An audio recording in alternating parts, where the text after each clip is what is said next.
Kelly Bryant coming off an upset loss at Wyoming in somewhat strange fashion in Laramie just 1 week ago as well. Mountaineers won the coin toss. They have deferred. The Tigers set to receive the opening kick. And trust us when we tell you ball is in the air. A squib kick or a little onside effort will be fair caught at the 41-yard line. So our first look at Kelly Bryant. Kelly, you mentioned he transferred from Clemson.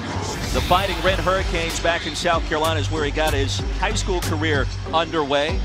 Starting quarterback in Tiger Town for the first 4 games a year ago before giving way to Trevor Lawrence. We mentioned the game against Wyoming. Effective through the air, but a couple of costly turnovers. Really, that was the story in a 6-point setback in Laramie 1 week ago. Yeah, huge pass numbers, and Missouri actually put the ball in the air 48 times. Derek Dooley does not want to make a habit of that. Remember, Kelly Bryant was one of the best dual-threat quarterbacks in the land when he came out of high school. Okue Bunam in motion. First snap, Roundtree left side. Spins his way to the 49-yard line in a quality pickup on first down, and Kelly Mizzou did not run the ball effectively last week. No, and I think the onus was on that offensive line. It's an SEC physical offensive line that simply did not get downhill enough last week in Laramie. Second down and 3. Bryant will roll the pocket out. Pass will be caught. Juggled close to the out-of-bounds line. That's J.J. Johnson. That'll move the sticks, and just like that, Mizzou in plus territory. Yeah, and Mizzou has a little bit of rhythm to start this game, and that was how they started in Laramie. First 2 drives right down the field. We'll see if they can do that again here in this one. On first down, play action for Kelly Bryant.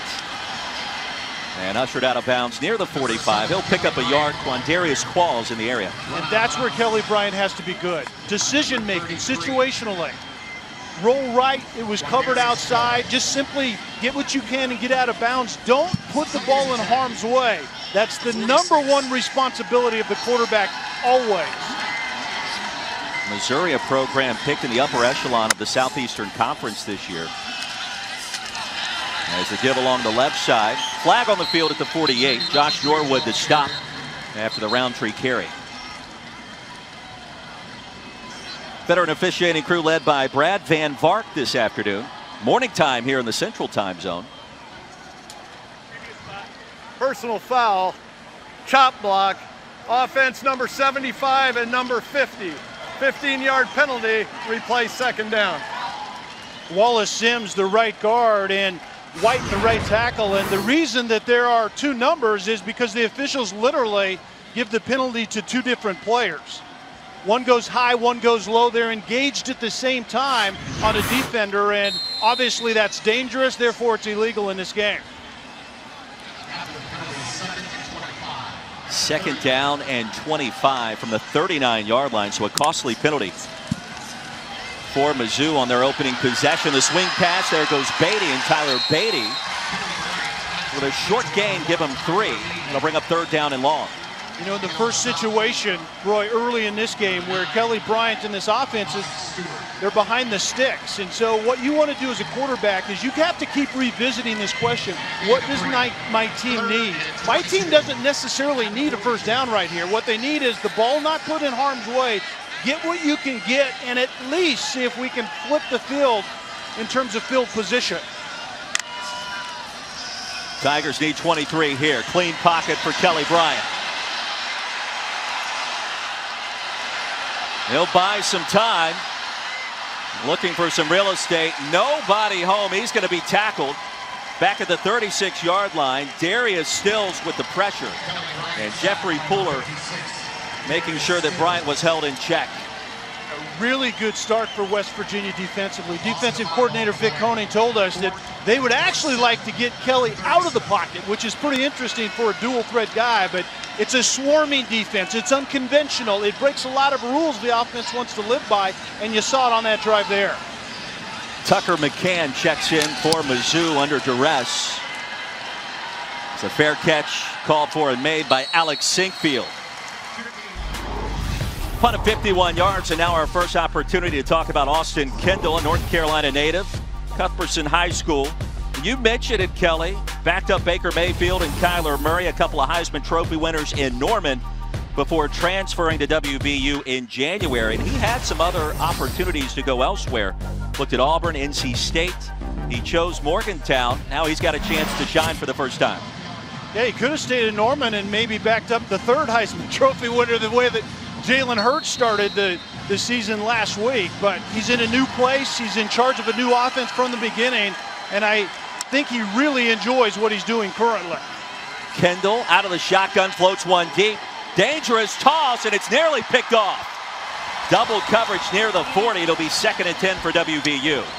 And that's where we see the first of an important matchup. Missouri is long and physical outside. Press coverage outside. There was supposed to be a fade route that did not get by that press coverage. And therefore the throw came a little bit late. The quarterback, Kendall, held it, and it gave safety time to get over the top and potentially could add interception. It was Bledsoe in the area against Sean Ryan. Quick toss here on the tunnel screen. And the far side, Sam James bolts his way towards the 20. Shoved out by Gillespie. And that's a tag play, and what I mean by that is you have a lot of times a zone run inside and a tag outside with this screen if Austin Kendall likes it. And he liked it on that play. Essentially, it should be completed 100% of the time. It's essentially an extension of the run game. Mountaineers need 3 to keep this drive going.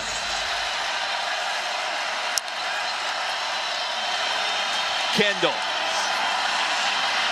And twisting and turning was Tevin Bush. Nobody home.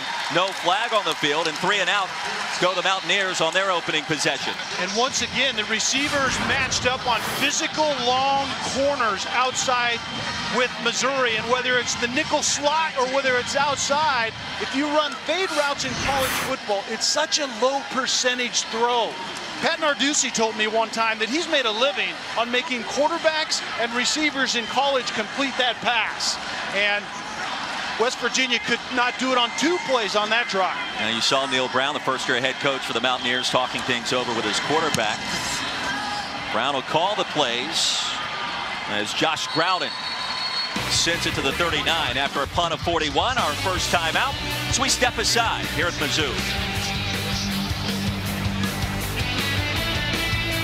Last week, but it's not just on the offensive line when they don't run the football. It was running backs not staying at their point of attack, not being efficient runners. Both of those things have to be synced up today. Inside zone, Beatty with some room, back into plus territory for the second time. That'll move the sticks and a first down for Mizzou. That's a good example of it. Beatty gets to the backside. The back door was open. West Virginia didn't block off that cutback lane to the right, and Beatty found it. From the gun on first down, Bryant surveys. And the release valve is Beatty. Ushered out after a 2-yard gain as we check in with Lauren Sisler. Hey guys, Kelly Bryant really helped paint a picture for us of what this transition from Clemson to Missouri was like. It certainly was not easy on him emotionally, especially showing up as a veteran quarterback and really having the seniority of a freshman. The thought there, though, was he would arrive on campus, act like the big dog, but really he took a different approach, kept to himself. He really stayed humble, focused on learning this offense, and that approach really stuck well with his teams and obviously garnered him the captain responsibilities this season. Yeah, it was an interesting conversation with him yesterday, Lauren, as Jalen Knox with a pitch and catch and a gain of 6. He waited for his time to become a leader, and Derek Dooley, offensive play caller, told us he needed to. He goes, I can't anoint him as the leader of our program. He's got to earn it, and he quickly did. Yeah, coaches that anoint leaders aren't respected in the locker room, either the leader or the coach. And so you're absolutely right. Kelly Bryant did the right thing, kept his head down and worked and earned that respect of his locker room, and he has that now. Parker's the tight end on third down. Beatty right side will move the chains and sent out of bounds near the 31. That'll be a first down for the Tigers. You know, the thing that a lot of people don't understand about Kelly Bryant's situation, he was leaving his home state. He was also leaving a bunch of really good friends. It's not just about Clemson football. It's about what's doing the best for you as a quarterback and a person. Bryant pressured, flush, directing traffic. And all that for a gain of 4. A powerful hit out of bounds near the 26. That was Keith Washington with a forearm shimmy. And that's where you see the special athletic ability of Kelly Bryant. Remember, we have to kind of revisit who he is as an actual quarterback. He played 14 games and then came back and started the next 4 last season. He's a dual threat guy that is really, really good at avoidance. He's getting better at throwing on the run, and he's also getting a ton better at progressions and being a passer in the pocket. Play action across the middle. Into traffic and incomplete, looking for his tight end, Okwe Bunam. That'll bring up 3rd down. That was Washington in coverage against Alberto. At the 26-yard line. A lot of drops last week out of that receiving group as well. Kelly Bryant statistically played exceptional last week. He had a couple of mishaps in the red zone in particular where he put the ball in harm's way, but he didn't get a ton of help from his receiving group consistently. Tigers are in field goal range on 3rd and 6. Bryant flings it deep towards the end zone. Nance in the area, but incomplete. Dante Stills, Kelly, with a pressure. I was going to say the same thing, and that's why that ball was incomplete. There was a post. Jonathan Nance going to the post, and the quarterback was under pressure. Dante Stills, one of the Stills brothers, got pressure on the quarterback and forced the errant pass at the other end, and that's all about who West Virginia is defensively. Vic Koenig does some unorthodox, sometimes questionable in terms of soundness things, but he typically gets pressure on the football. Long effort for Tucker McCann from the left hash, the senior. Plenty of distance on the way and good. So the SEC strikes first in this big. It was a goal of his in his first season after arriving from Troy to make sure his team remains connected to the great state of West Virginia. And now an early test on the road here at Mizzou. Yeah, and Neil Brown is the play caller, and a similar tie to the air raid system that Austin Kendall, as an example, was in at Oklahoma, but a different approach. Neil Brown is a buttoned-up dude. We met him, talked to him yesterday. A lot of the boxes are checked, and it's a fundamental approach to offense and a little less freedom than what Austin Kendall was used to at Oklahoma. But I love the connecting with the West Virginia people. And basically Neil Brown said to his players, who do we represent? Get to know them. And it's all about blue-collar hard work. And that was a moving piece that we just saw. McCoy, the running back, on 1st down. Over right tackle, he'll gain 2. And think about the hand that he's been dealt, losing Will Greer, David Sills, all that impressive offensive talent from last year. You're trying to rebuild things after Dana Holgorsen bolted for Houston. Not easy to do. Quick slant, and the Mountaineers should have their first down of the afternoon, the morning here in Columbia. Second grab for Sam James. And it's a different approach, I think, in a lot of different ways, a lot of different layers than Dana Holgorsen. And they come from a similar background. They both want to run the ball out of the air raid, overall pass concept offense, but it's a much different approach in terms of culture.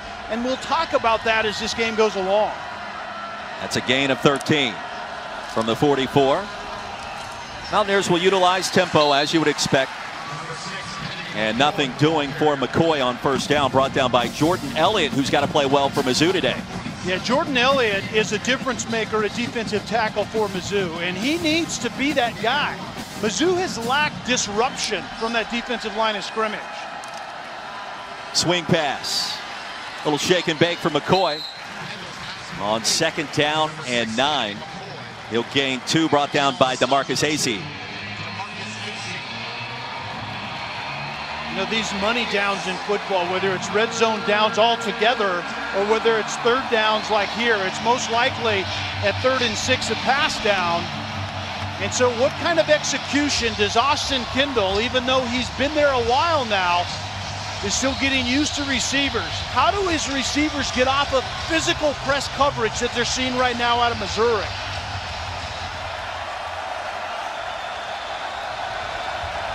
Crowd in it. Off the back foot, Kendall, pass will be caught. That'll move the chains, and a late flag near midfield after a gain of 8. Third reception for Sam James.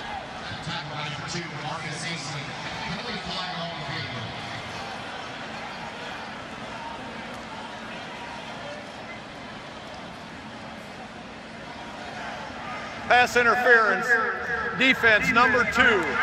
That penalty will be declined. The result of the play is a first down. So Roy, Missouri will blitz you out of what they call a radar defense on third down. If they can funnel you to a third pass down, they're going to dial it up, and that's exactly what Austin Kendall's going to have to face. There are throws to be had, but you're going to take one on the chin and delivering it like you did on that play, and extends this drive. Bolton shot out of a cannon. More window dressing for the Mountaineers offense on the jet sweep. There's James. Nifty move as he tiptoes out of bounds into plus territory. Giovanni Haskins was the big Mountaineer tight end out on the edge at 6'4", 245, and did a two-handed takedown on that corner outside and right on Missouri's sideline, and they wanted a hold, but that was the point of attack, and that's the window dressing up that run game that Neil Brown told us about. He expects them to run it better because of that today. Martell Pettaway checking in. He's joined by McCoy in the backfield. Second possession of the morning for West Virginia. Kendall with plenty of time and flings that one out of bounds, incomplete. A late flag on the field. James was over there. Christian Holmes in coverage, and let's check the penalty. 21. Christian Holmes on the coverage for Missouri. Incomplete. Penalty flag on the play. This might be the second pass interference call on this drive. Prior to the pass, holding, defense number 21. 10-yard penalty from the previous spot, automatic first down. Christian Holmes is the corner that gets called for holding.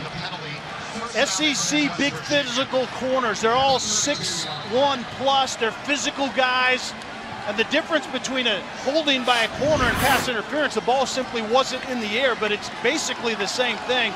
Neil Brown was planting that seed with us last night. He said the SEC lets their corners play. I guarantee he's been in the referee's ear early in this one. Empty backfield. Kendall. Pass is going to be picked off. Nick Bolton, and there he goes. Into West Virginia territory, and the first turnover of the morning goes in favor of Mizzou after a return of 35. Penalty flag back at the 43. We'll check the infraction. Kelly Bolton didn't really play that great last week in Laramie. He's already had one quarterback pressure and now an interception today. And he's one of those new bodies playing beside Cale Garrett. The Cale Garrett, quite frankly, is still trying to get used to his new neighborhood beside him and in front of him. After the interception, personal foul, blindside block, number 90 of the intercepting team, 15 yards from the spot of the foul, first down, Missouri. Inside, the quarterback has to put the ball on the body frame, and this is obviously high right, and Bolton ends up picking it off. And then the penalty, it's a new emphasis this year, and if there's a player that's attacking with forcible contact, a player that can't see it and or therefore defend themselves, it's going to be a penalty, and that can also come to targeting. This one didn't, but that penalty can also be that. I love it because it's a violent play in a violent game already, and you have to protect those guys that can't see to protect themselves. Markel Utsey's penalty moves the football back inside the 30. And that result, a 32-yard infraction against the Tigers. On first down, near side, a quality pickup. Larry Roundtree off to the races. Roundtree fumbled late in the first half last week and really didn't play a ton in the second half in Laramie. He's been impressive today.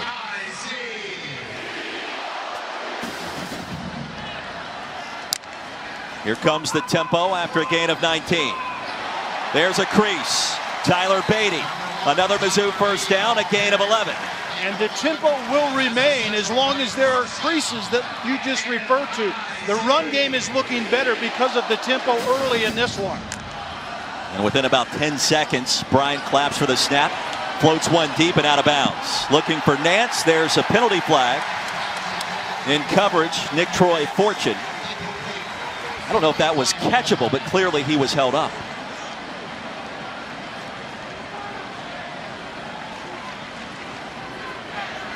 Pass interference, defense number 15. 15-yard penalty from the previous spot, automatic first down.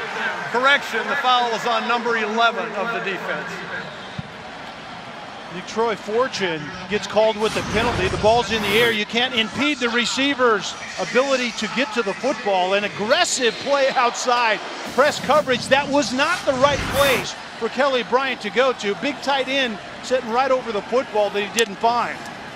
From the 26, play action. Bryant wants it all towards the end zone, running open. His other tight end, check that. It's Albert O for the touchdown.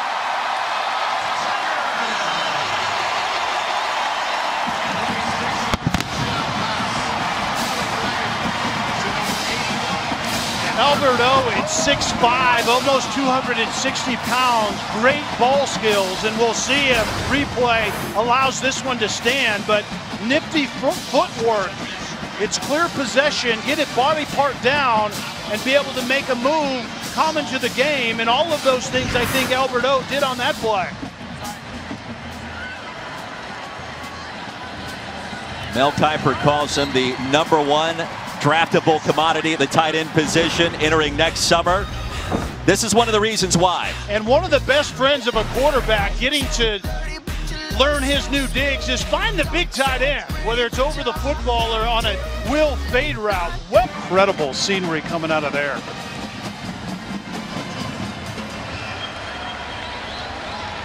Kendall from the gun on first down. 4 wide with Petaway in the backfield. Will get the swing passage incomplete. And Lauren, apparently Austin Kendall a little banged up. Yeah, Austin Kendall came off the field. He gave Tevin Bush a hug, and then he went over the trainer's table. He had a cut on his right finger on his throwing hand. They bandaged it up. It looked like he actually had some blood on the offensive lineman as well. So pretty deep cut there on his right throwing hand, but he's back out in the game and hopefully bandaged up for good now. It's all about which finger has the cut on it in terms of the release of the football. We'll have to keep our eye on that one. Mountaineers off to a slow start. Across the right side. Hansford ready and waiting for Petaway. It'll be 3rd down and long, Kelly. That injury to Austin Kendall's hand, it's about 2 things. First of all, where is it located? The most important finger on the release of the right hand is the right index finger. It's the last thing that helps spin the ball, but it's also the feel of the ball. So if there's swelling, if there's pain in that hand altogether, sometimes the feel of the ball to the quarterback isn't what it's used to be, and it comes out in a different way than what Kendall will be used to.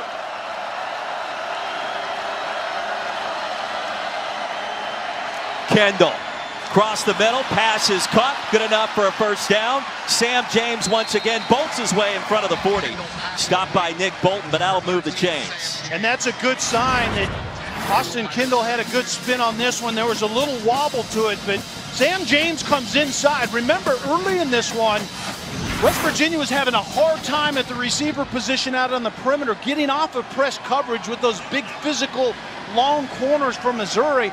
Now they're jumping up inside on routes that we saw James on right there. From the 41, Kendall with plenty of time, and now some real estate. Ushered out after a short game. DeMarcus Acey in the area. How about Sam James? 4 catches already, and Neil Brown told us yesterday, Sam had some first game jitters last week in that win against James Madison. Not so here today. There were about 5 of those receivers that had first game jitters a week ago, no doubt about it. I think there were 6 drop balls by the wide receiving core, and James was one of those. Outside speed, he has some strength, and he's going to need that today. We talked about the physicality outside by Missouri's corners in Ware and Ace.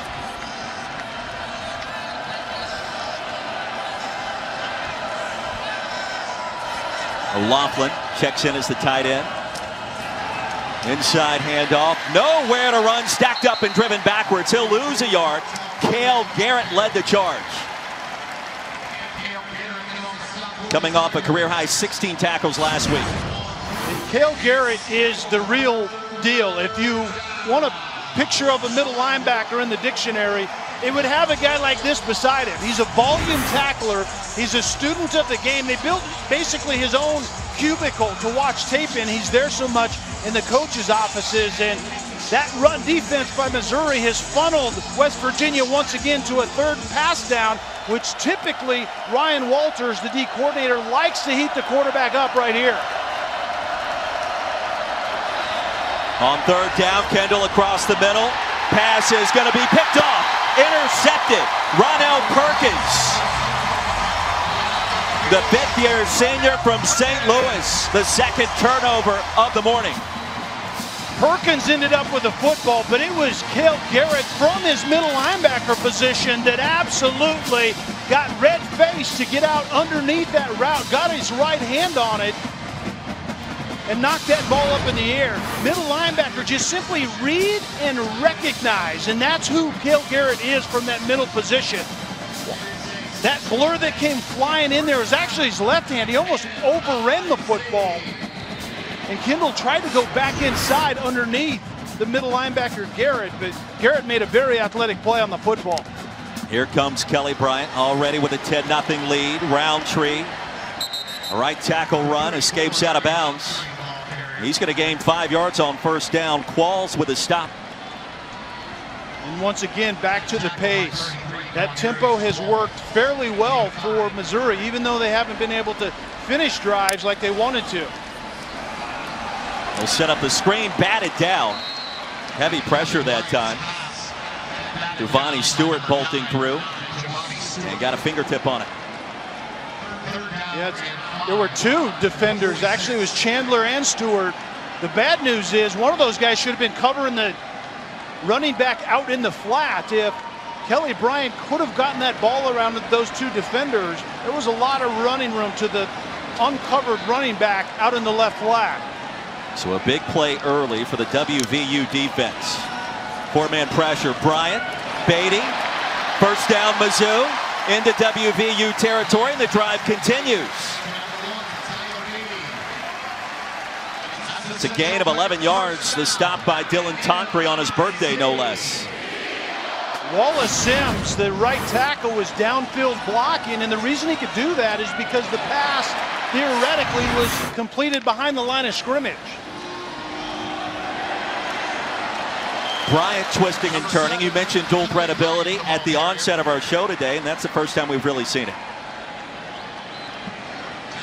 Again, what's interesting is he's a good runner with the football, but he hasn't been a great passer on the run, and he wants to improve in that. And Kelly Bryant took a shot to the head at the end of that play, and he got up, not looking like himself. That's another thing we'll have to keep an eye on with those quarterbacks taking shots today.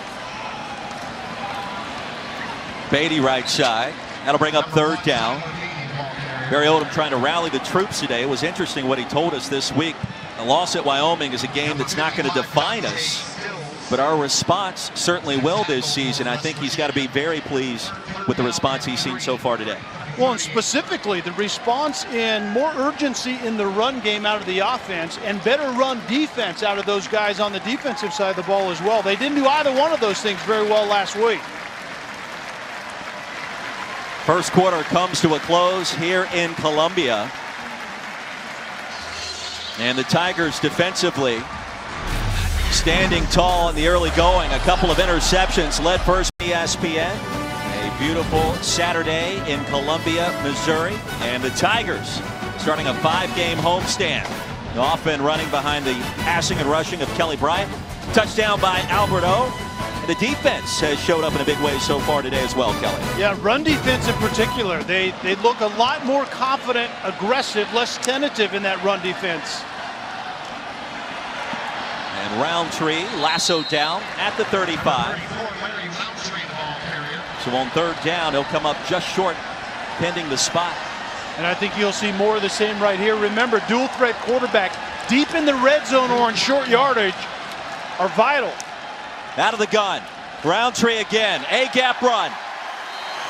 First down, Mizzou. That's the Central Bank first down. So much stress by a dual threat guy out on the edge. If Kelly Bryant wants to keep the football, there were some effective quarterback zone reads against Wyoming. Wyoming made an adjustment by dropping a safety down, presented more opportunities downfield in the pass game for Missouri last week. Bryant, clean pocket, dumps it off, wide open. Dominic Jacinto, first catch of the season. He missed last week with a lower body injury. He'll pick up 7.5 yards on first down. And a fantastic sign for Derek Dooley, the offensive coordinator at Missouri. Checking down to your running back. Roundtree. And a flag on the field.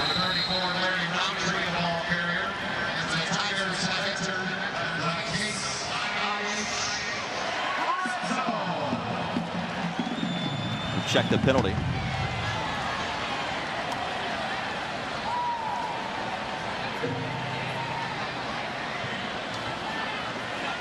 Mountaineers with too many men on the field, it sounds like.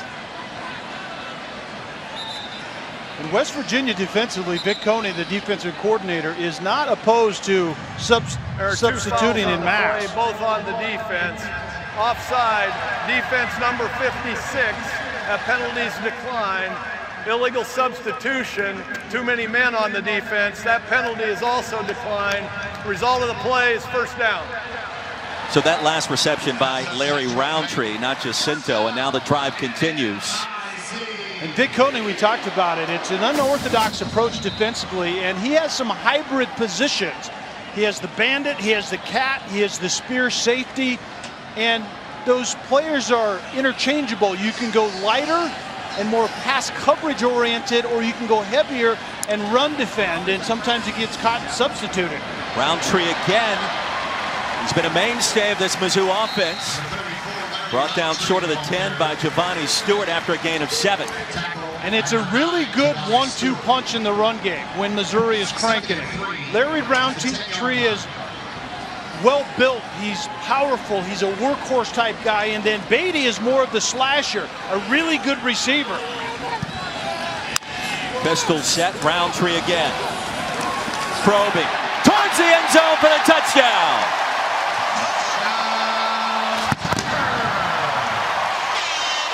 The second of his junior season, and Larry Roundtree extends Mizzou's advantage. The run game is two components. It's an offensive line and receivers sorting blocks out and hitting their target, and then it's a running back that's in sync with all of that. And Roundtree has been that today. He's been a much more efficient runner today than he was last week in Laramie. 8 carries, 62 yards for Larry Roundtree. He's caught a pass for 8 more, and the second time this season he's reached the end zone. Larry Roundtree, awfully impressive and a potential all-SEC performer in his junior campaign from Raleigh. Tucker McCann, foot meets leather once again towards the end zone. And Sinkfield will watch that one sail through the back. And there is a flag on the field at the 36.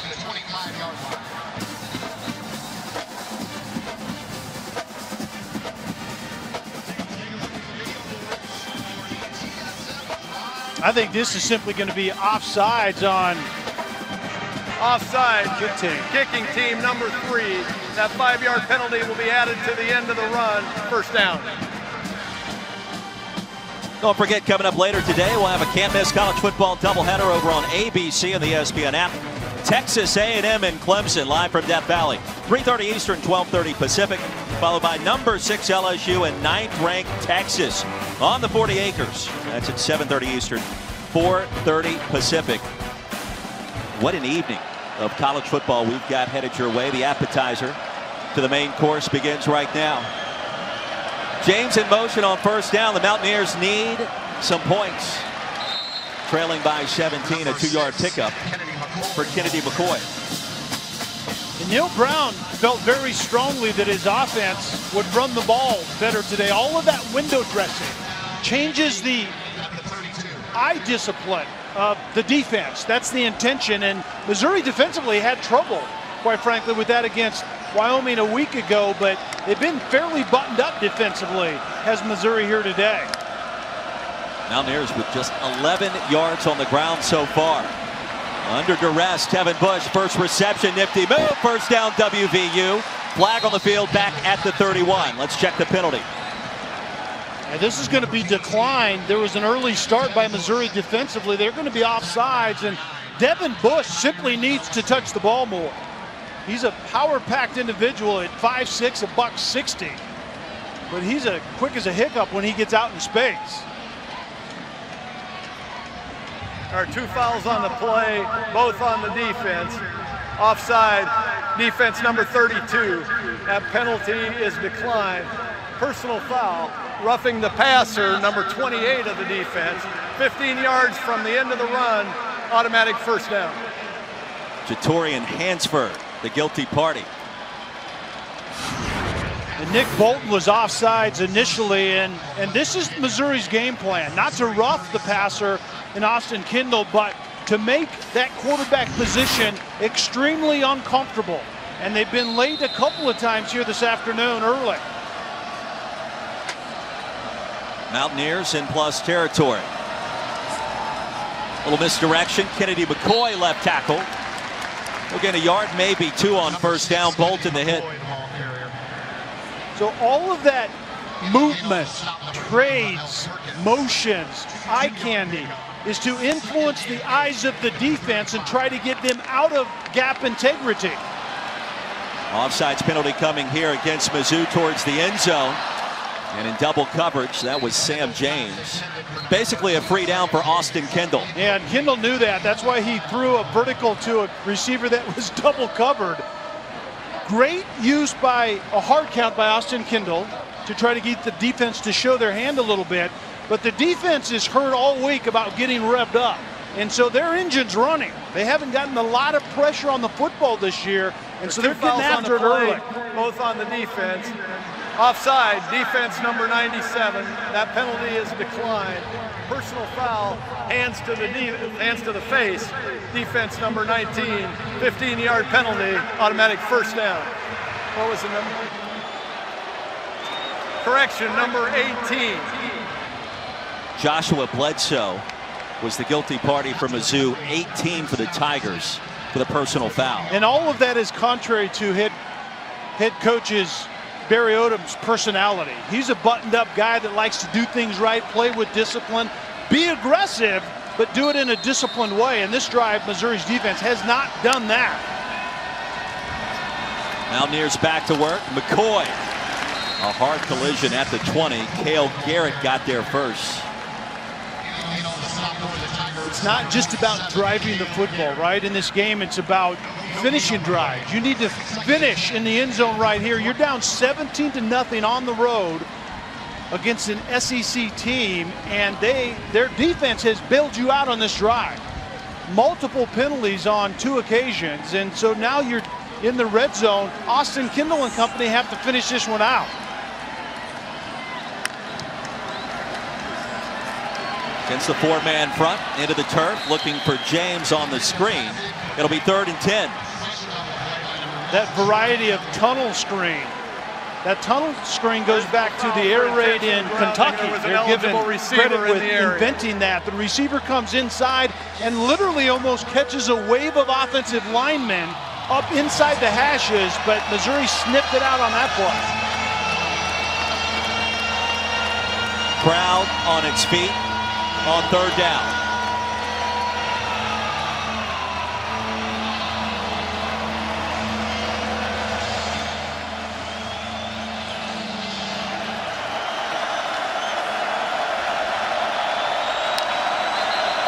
And Neil Brown came running down the West Virginia sideline to call that timeout, sensing something he did not like. 5-yard penalty. And they're going to penalize him, saying he did not call it in time, and Brown's going to argue his point. I think Brown's going to win. Prior to the foul, timeout was called by West Virginia. That's their first of the half. Big play coming up. 3rd away right now.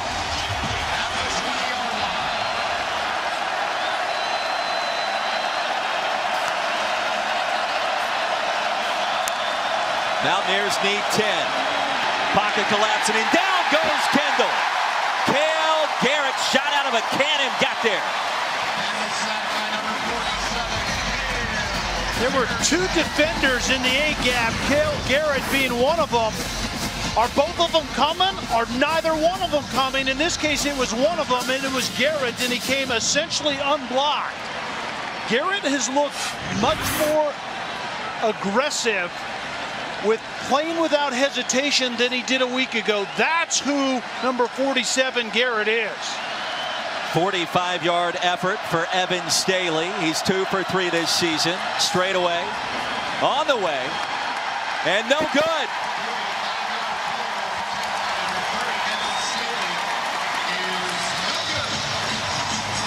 The shutout continues for Mizzou as Staley pushed that one just wide. And Missouri maintains a 17-0 advantage. TPV. And be sure to download the ESPN app if you're watching on your mobile device. First down carry, a gain of 8 as we check in with the People's Champ, Kevin Connors. All right, Roy, the AT&T best performance in the early going in Columbus. Justin Fields, he accounted for 5 touchdowns a week ago. Here's his first of the day today, midway through the first quarter, touchdown run. 13-0 lead over on ABC, Roy. Football. Makes an interesting start for the Georgia transfer. That was a big story of the offseason. All the quarterbacks going to different schools as Dawson Downing checks in for the first time. 28 for Mizzou, and third down coming up. You buying Justin Fields, by the way? Not yet. Wait and see. A very small sample size. Here's Bryant, clean pocket, flings it, caught.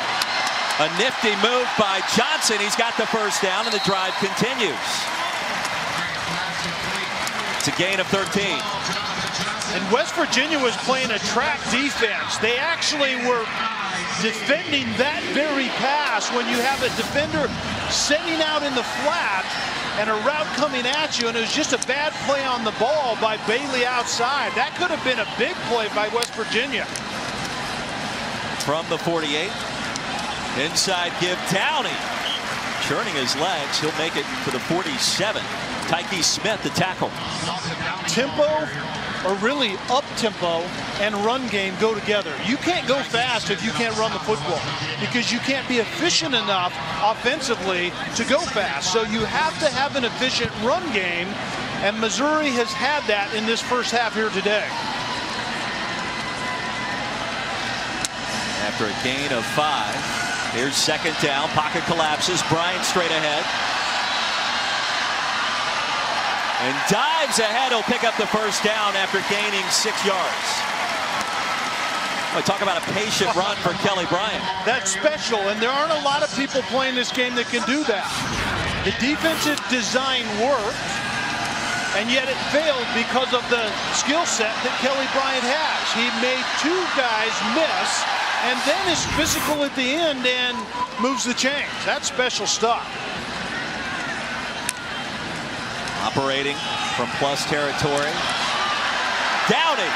What a spark plug he's been off the bench. That's a gain of 9. Lauren Sisler. Yeah, an interesting concept that Derek Dooley clued us in on was Kelly Bryant really focusing on his mechanics these last 7 months, and it's really helped his confidence.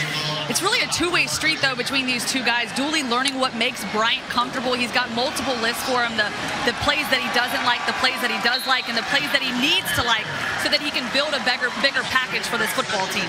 That was one of the main reasons Bryant elected to play football and continue his career at Mizzou, because he knew that Derek Dooley would tailor his offense around his skill set while also helping him get better. Yeah, Derek Dooley had recently been a wide receiver coach with the Dallas Cowboys, so he brings that verbiage, that mentality, run game responsibility, progression pass game, all the things that Kelly Bryant needs to learn. Play action, the dump off pass incomplete. Right into the turf here at Faurot Field. And it's things just like that. That's a sudden pass that Bryant was surprised by. You're going to see that if he wants to play at the next level. It wasn't anticipated very well. So it's those type of things. And ultimately, you have to go through your progression. You have to get to the right place. but your eyes have to be the final decision maker. If your eyes don't see it well in the end, you have to throw the ball somewhere else. Don't get bored with doing the very basic things in this game at that position. Empty backfield. You wonder if they'll go draw here, and they will. Bryant probing. Crossing the 20, a late flag on the field. He'll gain 9, almost 10.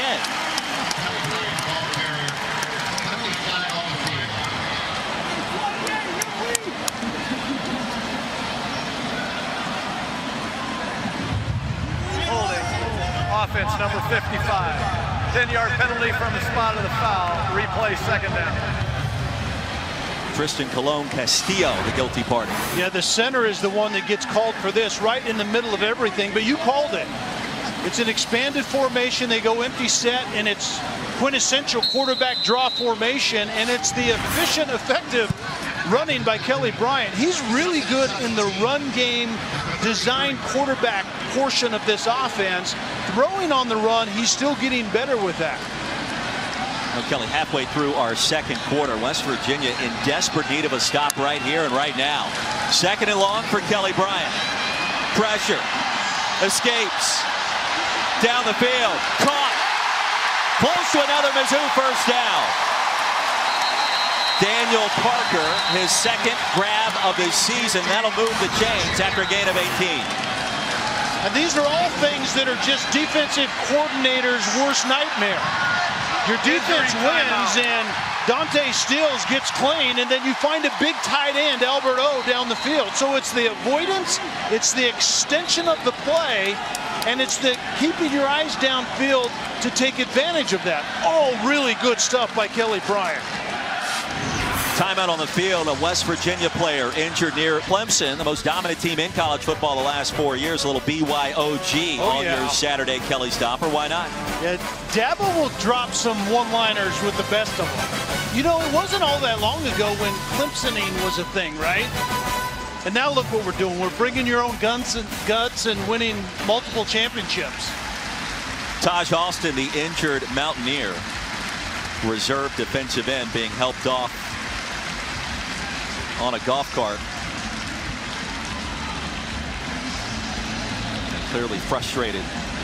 Redshirt sophomore from North Carolina. And Dante Stills came relatively clean, and Kelly Bryant avoided him, and Taj Alston was that next player and just got caught up in it. Unfortunate, to say the least.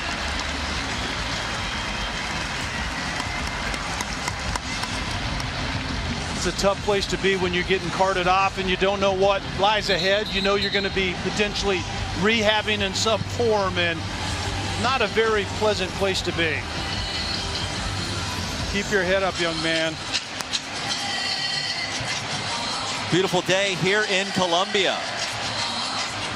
And Missouri, starting a 5-game homestand, has been impressive.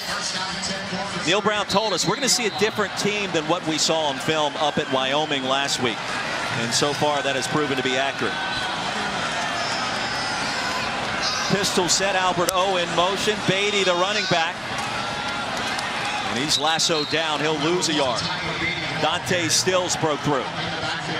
And Dante Stills is the defensive tackle that looped around, and what Vic Koenig told us, he's going to bend his defensive tackles outside and bring them from the edge to defend that play. It's a quarterback zone read, and Kelly Bryant probably should have kept that, but that's the adjustment that West Virginia has made.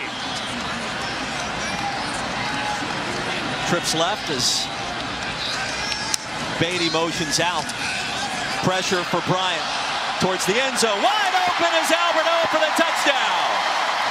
From 16 yards out, his second grab of the afternoon, reaching Pater. And that's why the scouts love him.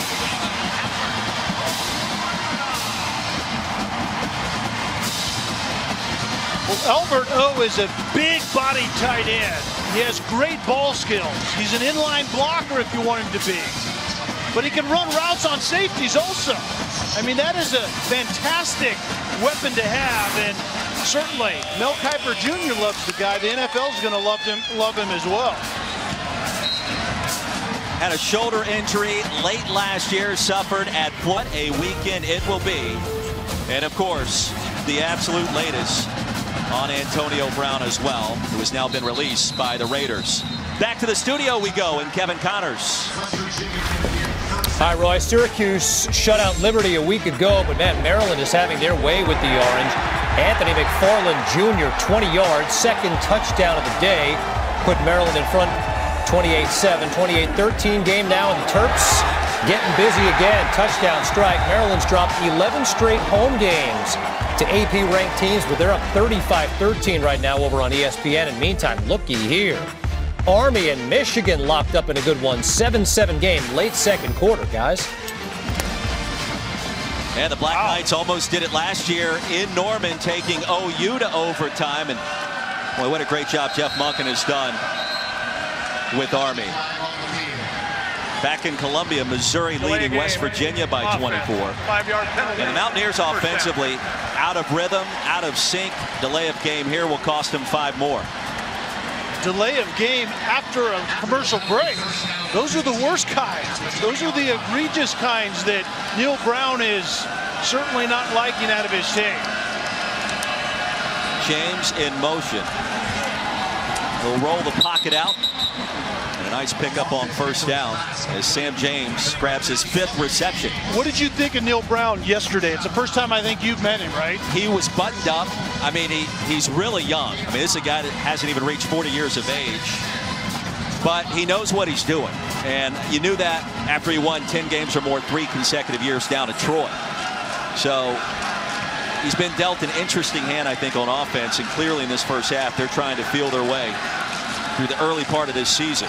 Play action, Kendall avoids the rush, loops this one deep, into traffic and incomplete.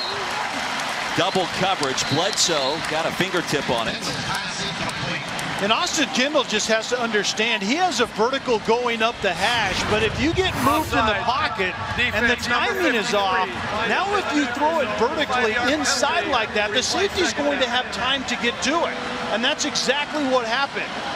The pressure disrupts the timing, and as a quarterback, what you have to then say to yourself, I have to go elsewhere, even though that was the design.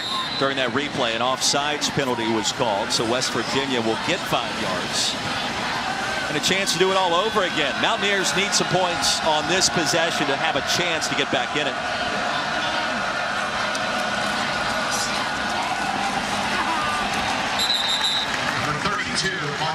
Petaway will pick up a couple to make it 3rd down. The stop by Nick Bolton.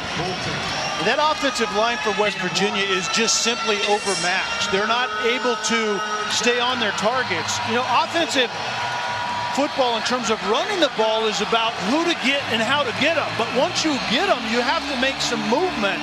And West Virginia's not doing that as they look at 3rd and 4 and probably another passing down and probably pressure on Austin Kendall again.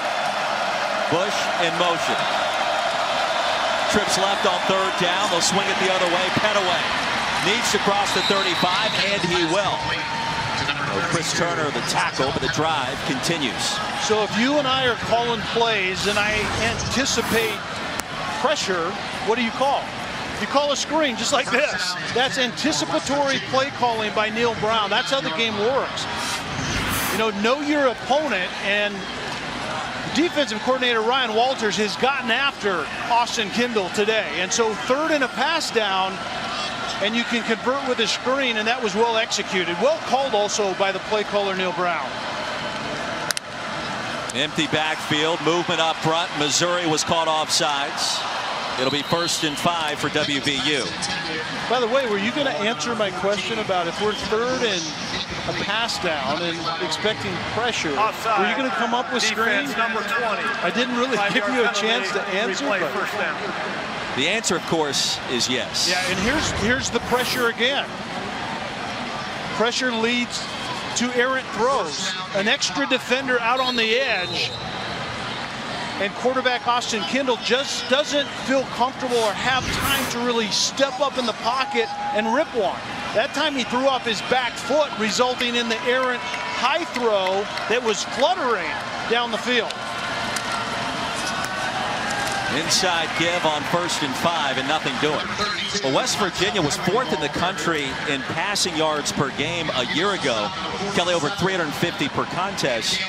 That's the good news. You've gotten some playmakers and the ability to try to come back. But the bad news is all those players that put up all those yards are long gone this season. Yeah, David Sills, Gary Jennings, Sims, Will Greer.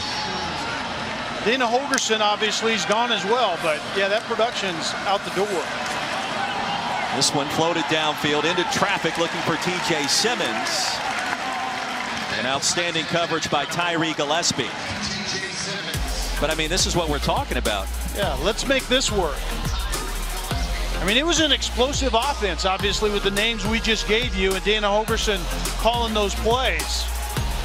But all of that's gone. And so it's a similar system, a different mentality, a different play caller in Neil Brown, but that's a lot of production to have to replace. 3rd and 4. He'll look towards Bush on the pitch with real estate and a 1st down for WVU. Well, Bush, standout performer last week in the win against James Madison, really got the second half going the right direction. Yeah, and he's 5'6", $160, soaking wet, and so you can't run him in the box. You have to get him out on the edges like they did right there. That was well designed. It was a quarterback zone read, but instead of Austin Kendall keeping the ball, which isn't really his strong suit, he has the speedy back in Bush as a wide receiver out of the backfield to pitch it to. Play action, Kendall across the middle. Batted away, and it's incomplete. Adam Sparks, outstanding coverage as we check in with Kevin Connors. And boys, coming up on the Army National Guard halftime report, we will check in on a busy start to the day in the Big Ten. We've got both Michigan and Ohio State in action. Of course, preview the gigantic doubleheader on ABC in Clemson, South Carolina, and Austin, Texas, and more on Antonio Brown being released when you join me and the E-Man coming up on the halftime report, guys. Thank you very much, Kevin. Back here in Columbia, 2nd down and 10 for West Virginia. 5-man front for Mizzou. Quick toss for Kendall to TJ Simmons. He'll gain 6 yards. It'll bring up 3rd down. Missouri's safety was sneaking down for that very reason. West Virginia likes to run option route with those slot receivers. Using tempo. Pass was thrown before the receiver made his cut. That was Bryce Wheaton. This might be a go-for-it time, right? 4th down and 5, and there was pressure once again, so Austin Kendall had to get rid of the football, and his receiver running a simple out route just didn't have time to get to him. Austin Kendall would have preferred that he waited just a skosh longer to get that ball out. Offense stays on the field.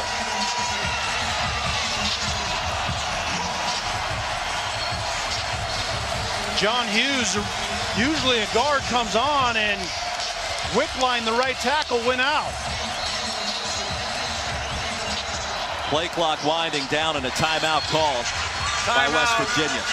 West Virginia, their 2nd and a half. It'll be 30 seconds in length. Well, for those just tuning in, Missouri out to this 24-0 advantage. Alberto has been the story. He's grabbed 2 touchdown strikes today, Kelly. 6'5", almost 260 pounds, has great ball skills, as you saw right there, into the end zone and run routes on safeties. Big-bodied guy, gets open, show your numbers to the quarterback, and Kelly Bryant will extend a lot of plays. And that tight end, Alberto, will be the beneficiary of this quarterback that makes things happen outside of the design. From Nigeria, the translation of his full name, Evil Cannot Bring Us Down, preseason All-American this year. I think really the only question with Alberto is his consistency. And if he can clean up some things every single play, the next level, he's got all kinds of potential. Yeah, and the next level will love him because you can also flex him out and have him run routes on nickel linebackers or nickel safeties that come up into the slot. But you're right. You have to be consistent if you're going to get paid to play this game someday. Sometimes he will cave in as an inline blocker, cave in the edge. And the next time he doesn't look like he's all that interested. But when he's interested, he's one of the best at that position. This crowd interested in this fourth down play. McCoy and Petaway are the running backs.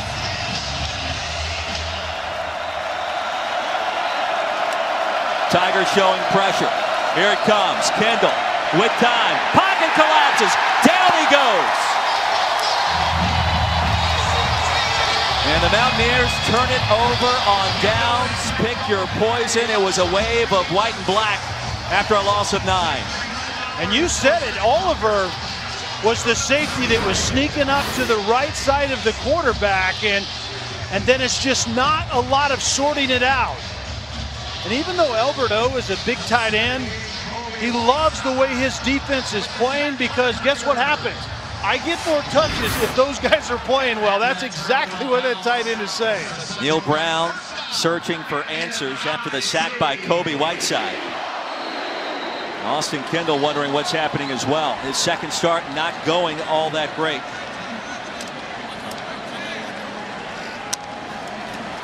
Two costly turnovers in his first half. Beatty is the running back, and he'll gain 2. So, Roy, flash back to that 4th and 5, pressure coming. The question is, well, why don't you throw it sooner? The problem is press coverage by physical corners aren't allowing West Virginia's receivers to get loose earlier than that.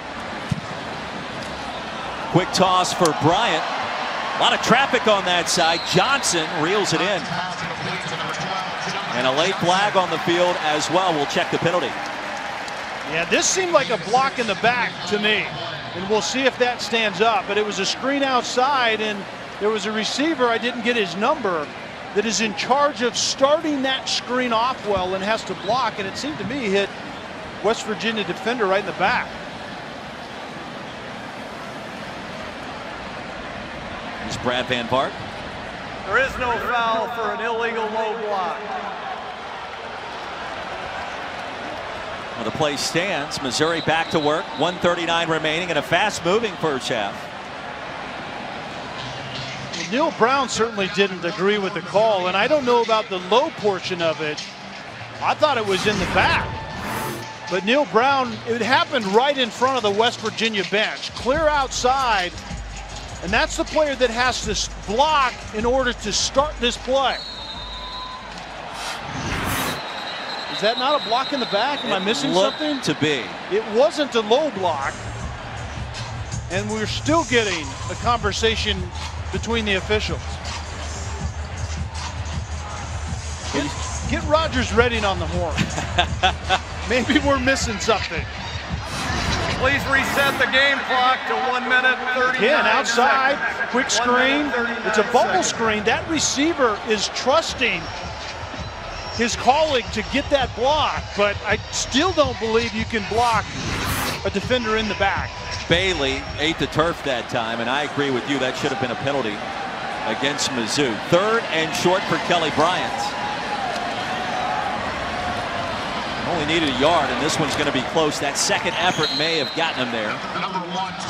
Dante Stills, Darius Stills combined to make the stop. Let's check the spot.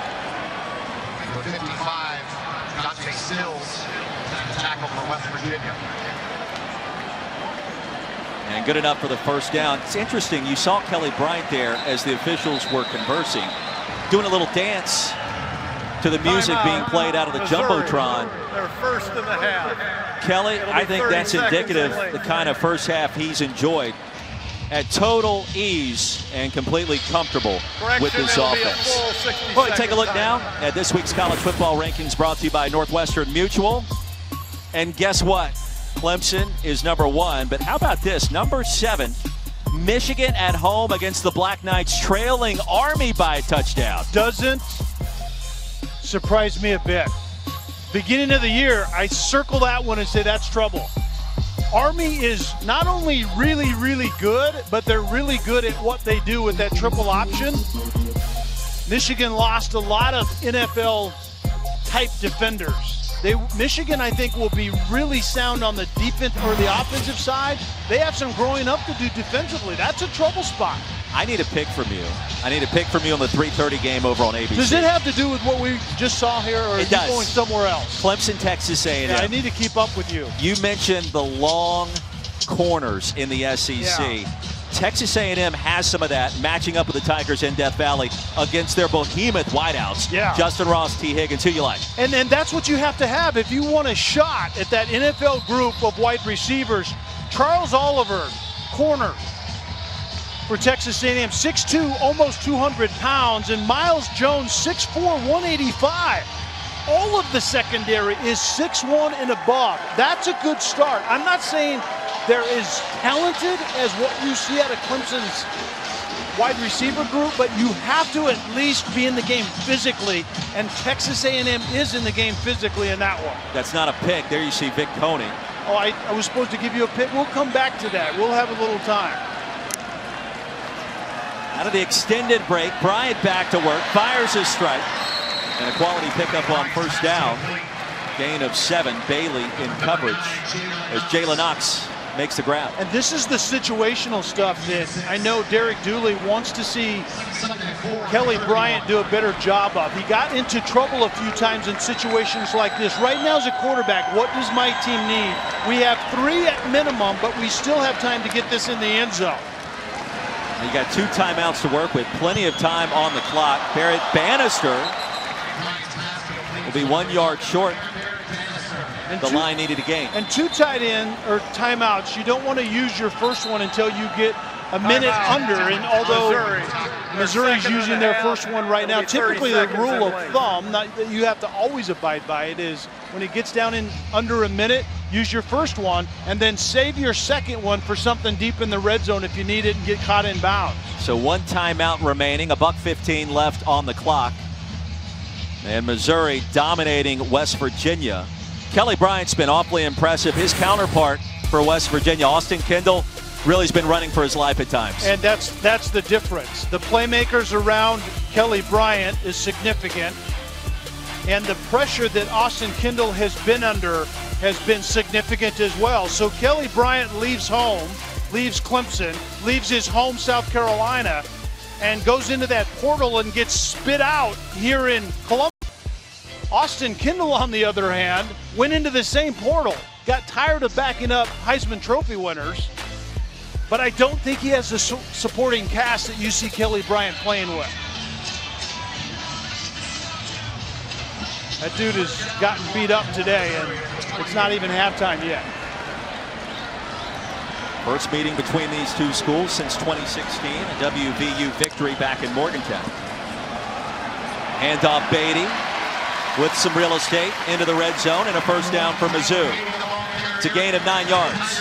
Run game looks a ton better today for Missouri offensively than it did in Laramie a week ago. Bryant back to the air, dangerous toss and nearly picked off. Outstanding coverage by Keith Washington. We talked about this with offensive coordinator Derek Dooley, getting the run game going. I said, my experience has been the guys that you could really challenge because they're really prideful in a good way are the offensive linemen. They had a down game last week in Laramie. Challenge this week to get it done on the line of scrimmage, both pass protection and run game. And the run game looks completely different than it did just a week ago. Bryant, all kinds of time, surveying. Will try the left side. There's a rush lane, and ushered out of bounds. It'll be first and goal for Mizzou. So a 12-yard gain, 47 seconds remaining. All of this is outside of the design. Nothing was open downfield, well covered defensively by West Virginia. And then Vic Coning's headache is the fact that Kelly Bryant can just still make you look silly, like he does right there. That's got to be frustrating, right? No question about it. Johnson in motion. Bryant in command.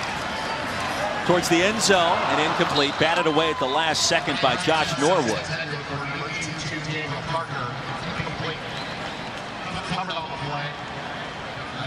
Now the red zone struggles well documented this past week here in the Show Me State. twice inside the 5, failing to score a single point. That really was the difference against the Cowboys. Yeah, and it can be good and bad with Kelly Bryant down here. The good is he can avoid and make blitz looks look bad and still make big plays. But the bad is sometimes he gets locked in on a receiver and forces the ball in places like this. You have 3, we want 7. Tigers with 1 timeout remaining. There's Bryant pressured right up the gut. He was able to spin away. The officials blew the play dead. Josh Chandler with hard contact near the 20. Forward progress was stopped. Timeout, Missouri. Their 3rd and final of the half. It'll be 30 seconds in length.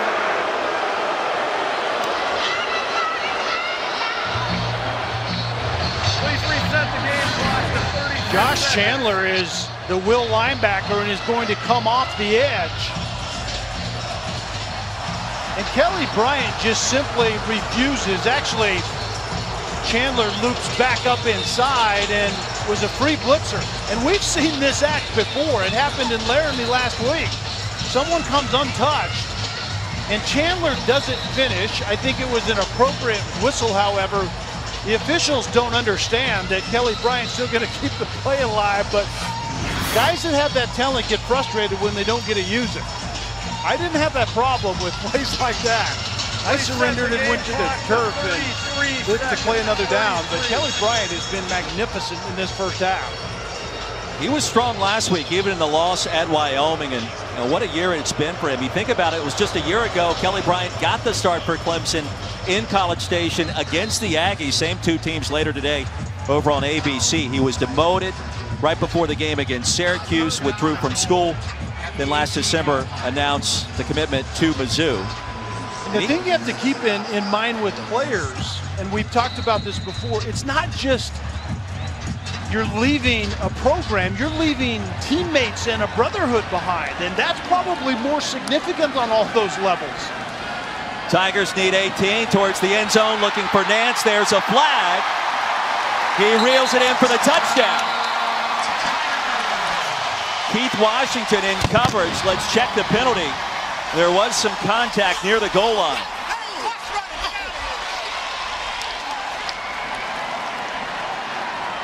Well, Nance and Bryant have grown extremely close. Nance coming in from Arkansas, Bryant from Clemson. The 2 are roommates. The ruling on the field is an incomplete forward pass. Pass interference, defense number 28. That penalty will put the ball at the 2-yard line. It'll be an automatic first down. That play is under further review. Clear possession with your hands or an arm. Body part inbounds. Clear possession, lands out of bounds with the right foot. I think that's, you have to get clear possession and then a body part down and then time to make a move common with the game, and the body part doesn't come down inbound. So well called on the field by the officials. First foot comes in out of bounds. The second foot comes down inbounds, but after he was already established out of bounds. So obviously the right call was made. Yeah, and Keith Washington gets called for the pass interference regardless. And so this drive is going to be extended nonetheless for Missouri offensively. After review, the ruling on the field is confirmed, incomplete pass.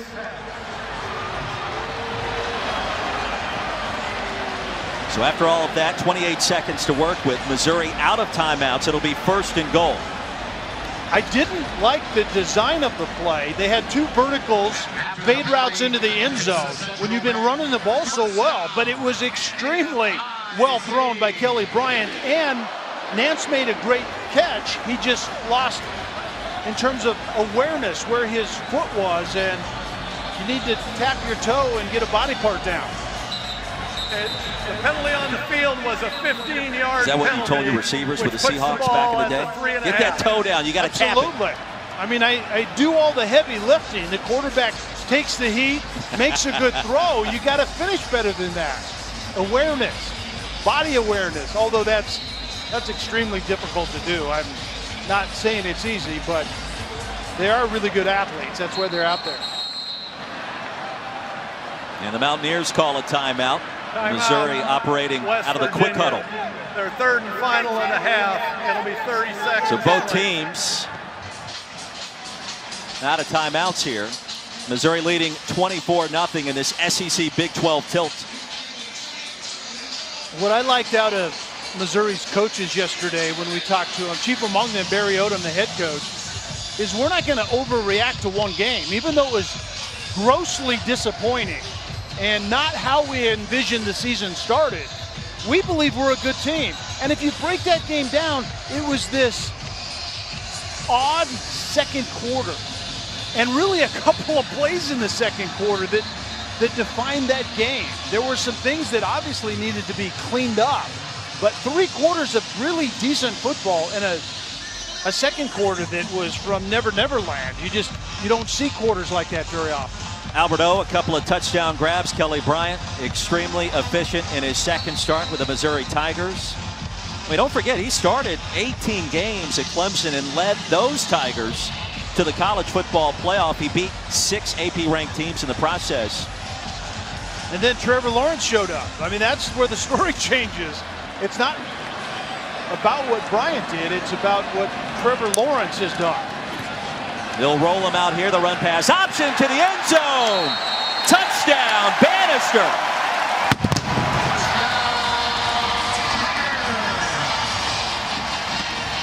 $30 on the board in our first half in Columbia.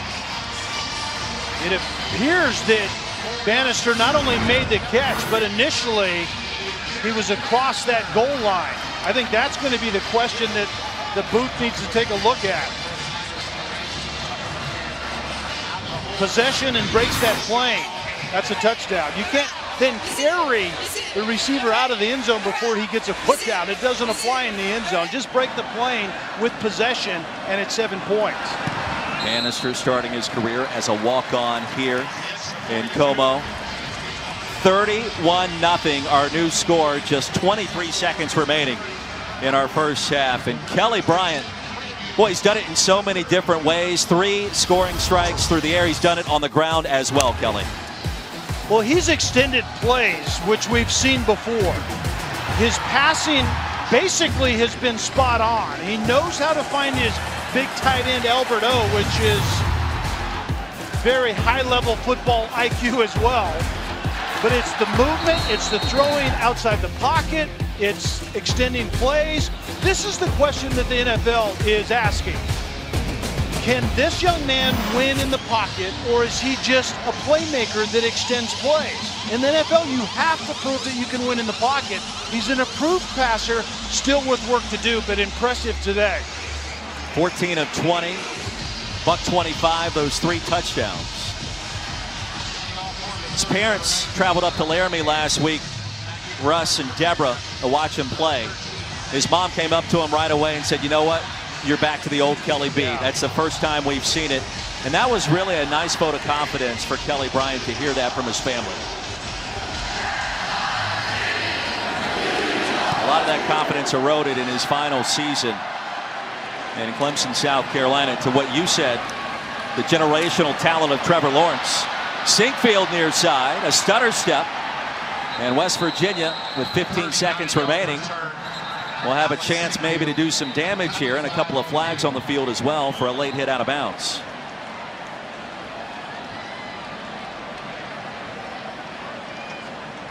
This has been an ambush. Offside, kicking team number 58. 5-yard penalty added to the end of the run. First down. All right, so you're West Virginia out of timeouts, 15 ticks left on the clock. What do you try here?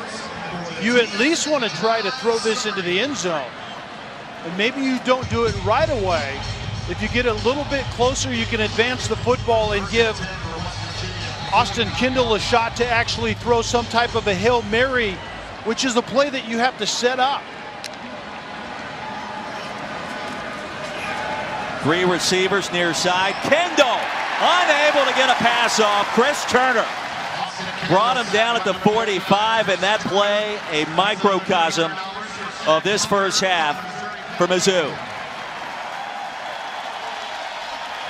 Well, the Tigers finding a way in these first 30. To lose sight that this is a line of scrimmage game before we can even get to talking about the quarterbacks. And I love to talk about quarterbacks, but the line of scrimmage has been so important in this one, dominated by Missouri. Now the Mountaineers really only one scoring opportunity in the first 30 minutes. A 45-yard field goal was missed. Pushed wide left by Evan Staley. Tigers at that line of scrimmage, Kelly, dominant otherwise. Showing pressure here. Garrett backs off, and there'll be a penalty of some sort.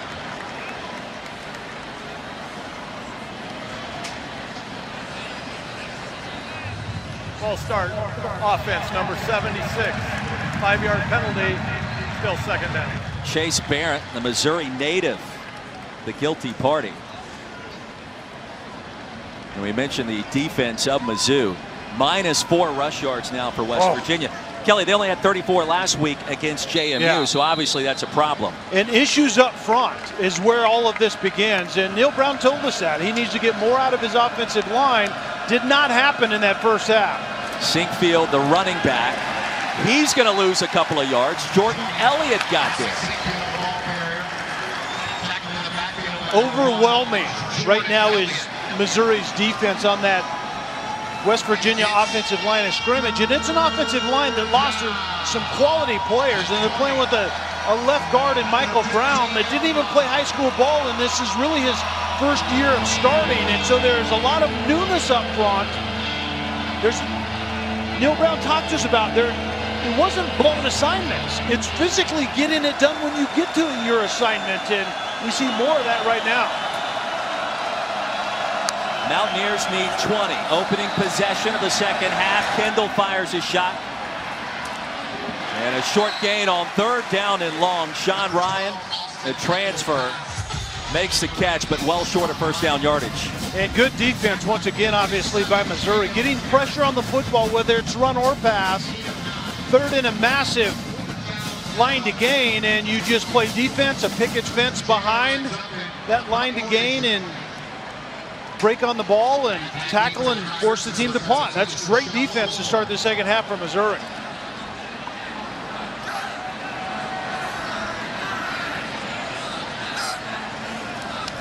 Crowded. Floyd waves for the fair catch. He'll make it at the 35. And that's a punt of 41 yards. It'll be 1st and 10 for Mizzou. Kelly Bryant back on the field. He told us this week it was emotional leaving Clemson. Last week wasn't what he wanted in terms of getting the W. This is what he envisioned committing to Missouri last December. This has been a fantastic second start here in Columbia. Yeah, and we have to keep in mind, remember in 2018, he played 4 games. He started the first 4 games, and Trevor Lawrence played in all 4 of those games. And then Dabo Swinney named Trevor Lawrence the starter going into Syracuse in Game 5. So up to last week, Kelly Bryant hadn't played football in a while. Roundtree, the running back. Right through the A-gap, a gain of 11 and a first down. The stop by Josh Chandler. And by the way, that was the correct decision for Clemson at the time. As you've talked about, Lawrence is a generational type talent at quarterback. And Bryant just kind of ran out of snaps there. Yeah, I think it was less about what Kelly Bryant was doing or not doing and more about the amazing, I think, talent that Trevor Lawrence is. Withdrew from school last September, a day after his birthday. Confusion on the exchange, and Roundtree quickly covers it up. It's a loss of 5 yards. No second down coming up. Kelly Bryant also taking trips to Arkansas, Auburn, and Mississippi State in the re-recruiting process. And he told Barry Odom early on, "Coach, I'm coming to Mizzou." And Barry didn't really believe him, didn't know what to expect. He said, "You know what, I've heard that before from players. They go somewhere else." Kelly said, "No, I'm coming to Missouri. Just trust me on this." Roundtree tackled on the shoe tops near midfield. Lindsey the stop. That's a gain of 8. And that's an interesting world to live in as a head coach. When you need a quarterback, Drew Lock had gone to the NFL, and so you need that position shored up. You think you have a really a game changer coming in. He says he is, but until you see the whites of Kelly Bryant's eyes, Barry Odom wasn't buying it. That was interesting to hear from his perspective. Tigers need 7. Roundtree in the backfield, a clean pocket for Bryant, fires a strike. Need to work his way ahead towards the 45. Jonathan Nance will not get there. And Tonkery brought him down. A 4th down coming up here for Mizzou. And the little things that you're looking for if you're Neil Brown in West Virginia. Plays like that. You find a way defensively to get off the field. You have to find the slight, subtle, positive things to hang your hat on in this second half when you're down 31-0. Neil Brown, what a career he had at Troy. 3 consecutive 10-win campaigns before arriving in Morgantown, replacing Dana Holgerson. McCann's punt will be ruled dead inside the 10. So he can afford to take that caloric intake if you want to go ahead and throw some of that up here. This is our 3rd game together, and you and Lauren already know and understand me so well. Right side goes Petaway. Check that, Tevin Bush. He snuck around there at 5'6". He's hard to spot. He's got to be a weapon for West Virginia this season. Yeah, and a weapon out of traffic because he is small in stature, but he's a dynamo. He's a playmaker that Neil Brown told us they need to build touches for him.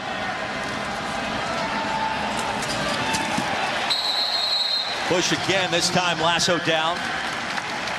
He'll lose a yard.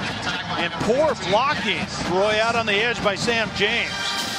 It's a quick jet motion. You turn around and hand the ball off to Tevin Bush. The edge blocker is Sam James, the receiver, and he just simply did a poor job on that. Mountaineers needed a yard. They'll gain that and a little bit more as the drive continues. Game isn't over just yet. A quick score would certainly change the complexion of it, but it needs to happen pretty quick, right? It has to happen probably on this drive, but you're exactly right. And as much as winning this game, which you never really give up, Neil Brown just wants to see certain things in this second half, and he wants to see some pulse in the run game. You're just tuning in. Austin Kendall cut his throwing hand in the first half. Adam Sparks a hard hit. You're going to lose another yard. So McCoy has nowhere to run. Well, you wonder too for Kendall in this offense as you take a look at the bandage on that throwing hand on the right arm there. You wonder how much that has impacted Neil Brown's ability to call the plays that he wants to call. And that bandage, if you look closely, is going clear up the right index finger, and that's your spin finger. The outside of that right index finger is the last point to come off the laces when you spin the ball. So literally when you spiral or spin the ball, it's that finger that is factored into that. Dangerous throw there, nearly picked off.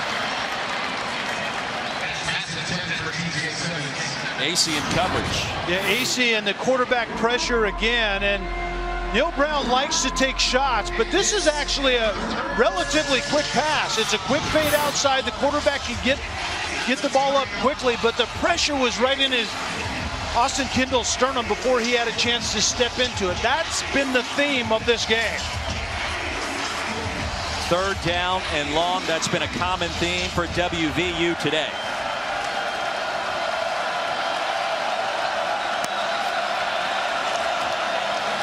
Here comes the draw. Nowhere to run and brought down for another loss. Nick Bolton.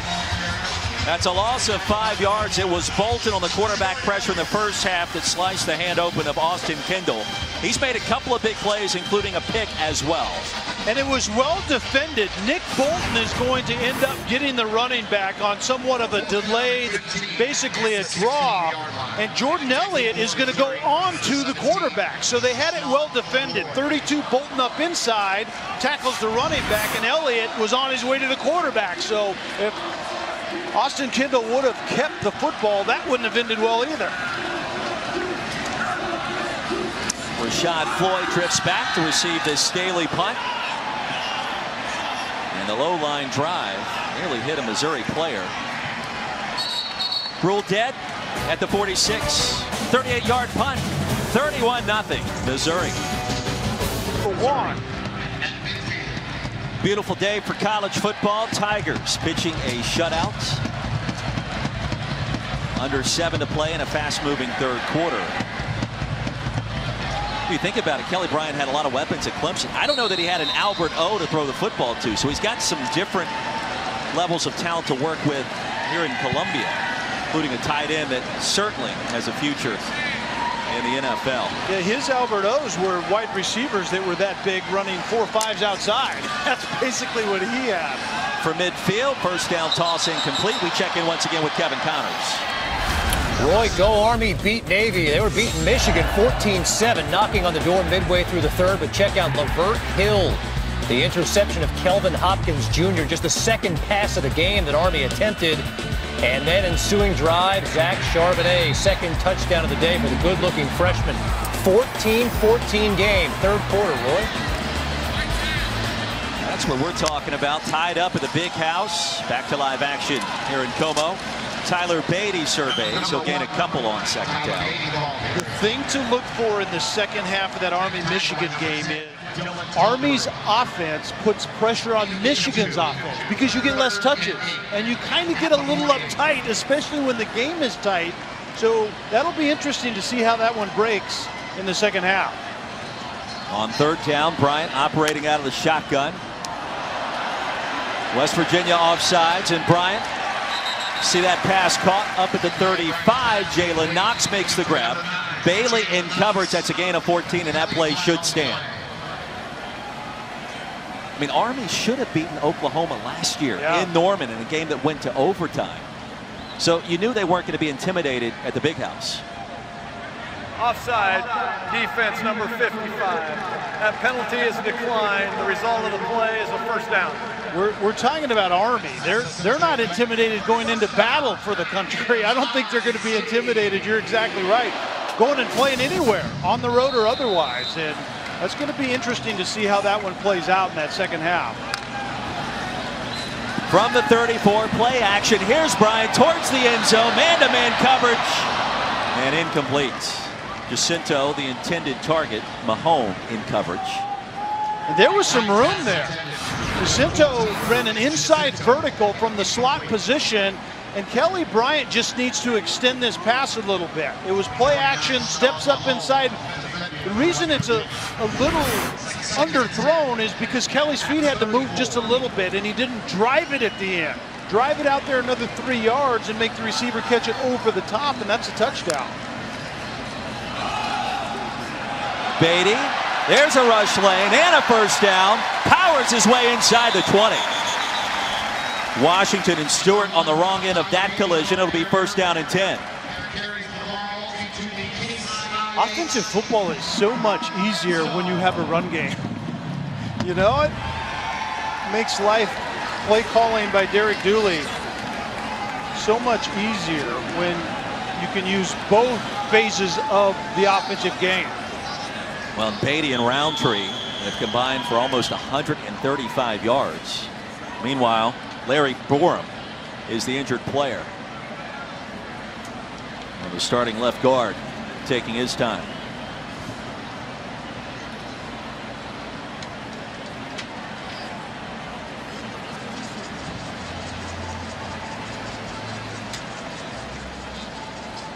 So the Tigers open up the season with a loss last weekend in Laramie, Wyoming. 37-31 the final score. But if you listen to all the preseason pundits, most people were expecting Mizzou to be undefeated, traveling to Georgia in early November. Well, obviously that's not going to happen, but you look at the rest of this slate, Kelly, this thing's manageable for the Tigers. Oh, doable.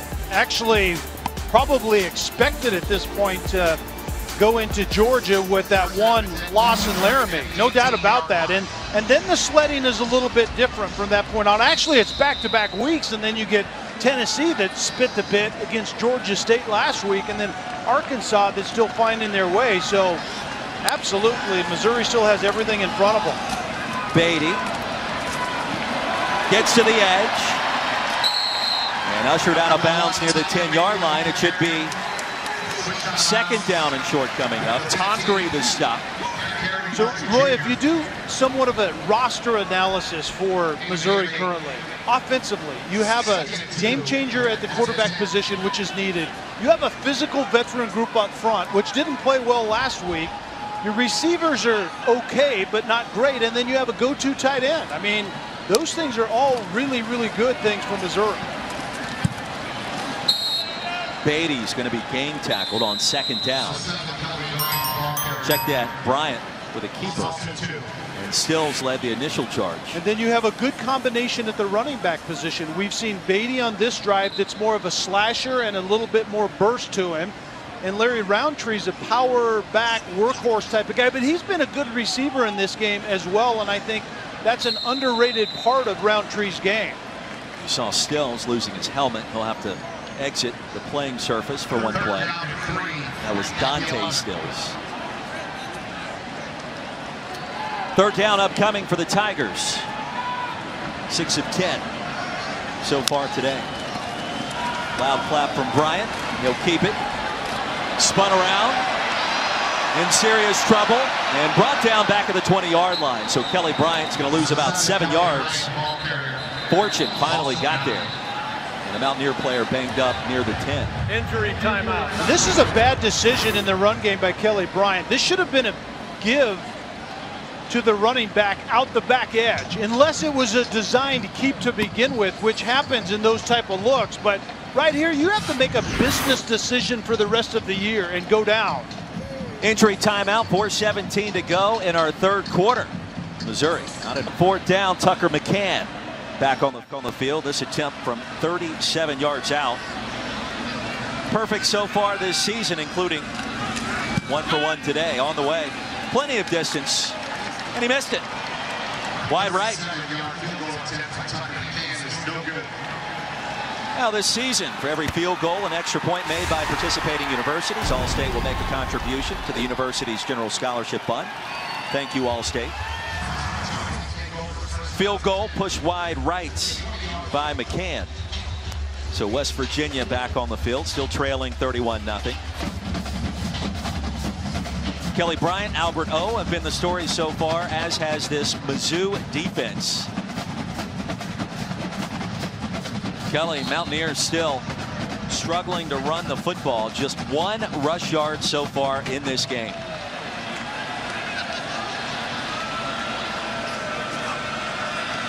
Bush in motion. And the running back lassoed in the backfield. He's going to lose a yard. So Petaway, nowhere to run.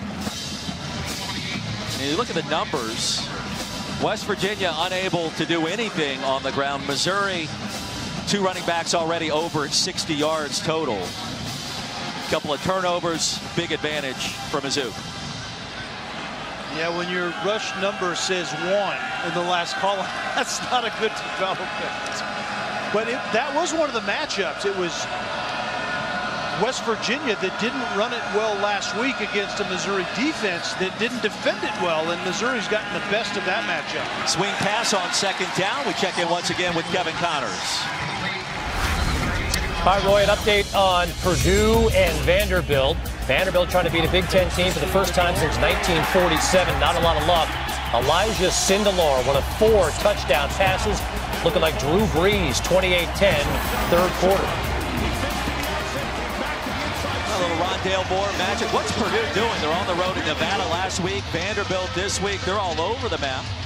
And lose that one to the Mountain West Nevada Wolfpack, and getting healthy today, it sounds like. 3rd down. Simmons in motion for WVU. Kendall flush. Nowhere to run. Awkward pitch to Petaway. And guess what happens next? Christian Holmes, another tackle for loss. Well, that's what you find when you're playing out of conference into the SEC is defensive speed lives everywhere on that side of the ball. And so Kendall is trying to make something happen. Once again, pressure, he steps up in the pocket, tries to escape, tries to improvise, but that's when the defensive speed just absorbs that play. Well, this third quarter turning into a punting contest between these two. And Missouri winning on the scoreboard and also in terms of field position so far. Floyd retreats. And the fair catch. It's more than 1 year. Like he had Drew Lock and for 1 year, and then Kelly Bryant obviously now. So it's refreshing to him. Doesn't really know what to do with himself when he has a quarterback that's been in the system for a while. 3rd and 5 coming up. Less than a minute to play in our third quarter, and Bryant's day appears to be done. You wonder if Taylor Powell would have been here if Chad Morris. I don't think he would have been the head coach at Arkansas, University of Arkansas at that point, right? Because he's a redshirt sophomore as Taylor Powell. It'd be interesting if we'd have stayed home if he had a different option. Roundtree, brilliant spin move and pummeled down near first down yardage. They'll give it to him right at midfield. Hard hit by Norwood.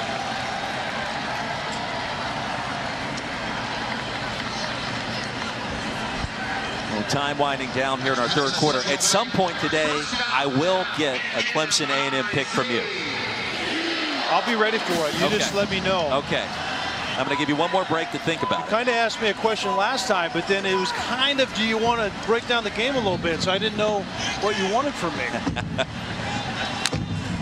Should be the final play of the third. Roundtree, a stutter step, and sent down quickly by Tyke Smith. Well, the Tigers feeling pretty good as the third quarter comes to an end. Strong second start at Mizzou for Kelly Bryant.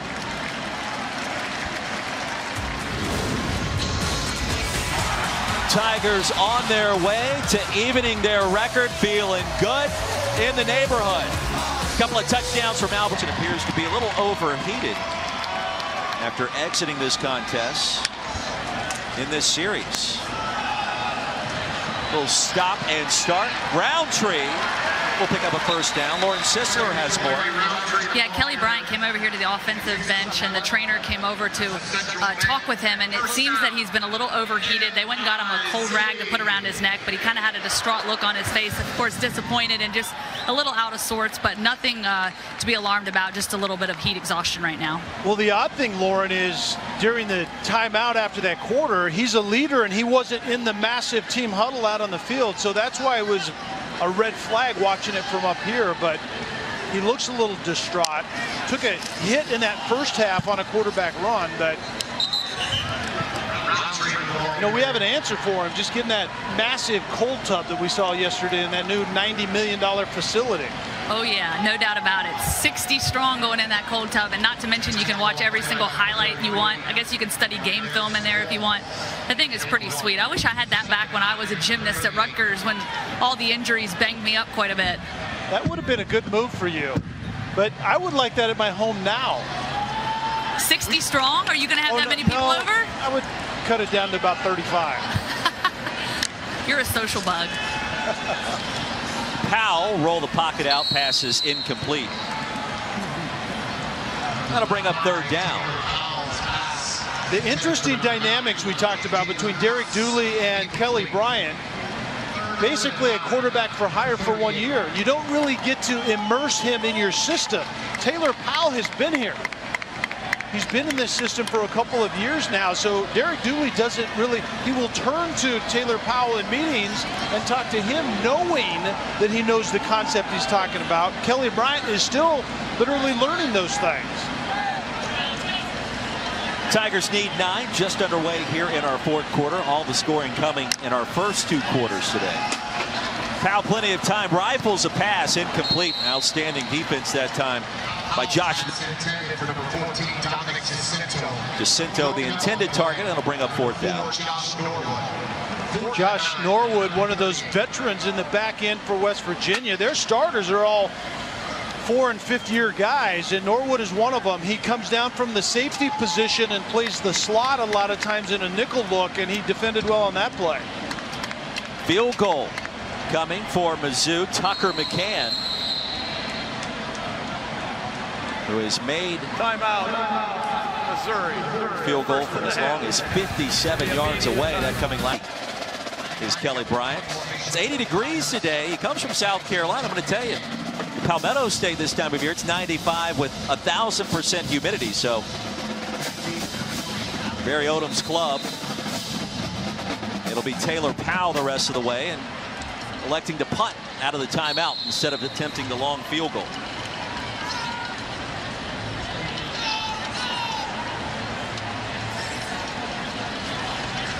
And McCann, end over end. Tigers will down it at the 11-yard line. To the ACC we go next as we check in once again with Kevin Connors. Yeah, and Roy, remember last year, one of the stunners when Old Dominion beat Virginia Tech. They were within a score in this game until Ryan Willis hooked up with Phil Patterson. Willis 4 touchdown passes last week against BC. He's got 2 today, 31-17 Hokies on top. Meantime, Army and Michigan still tied at 14 midway through the 4th in the Big House. What a story that would be for the Black Knights on the road. New West Virginia quarterback to tell you about, Jack Allison, the transfer from Miami. We'll see the field for the first time today.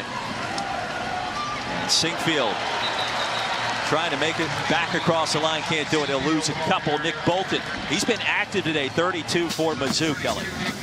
And Nick Bolton plays beside Garrett, the middle linebacker, and Garrett is talking about getting used to those guys, and I think he will like the effort out of Bolton today. The guys in front have been more active, the defensive line, and Bolton has been all over the map.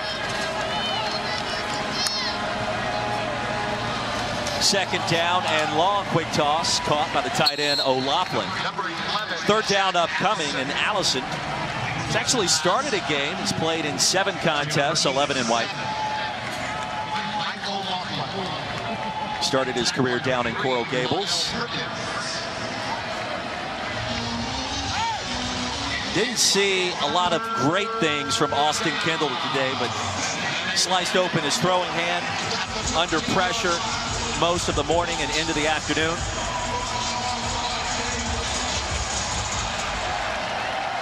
Mountaineers need 13 here. Allison, pass is picked up. Who else? Nick Bolton to the house.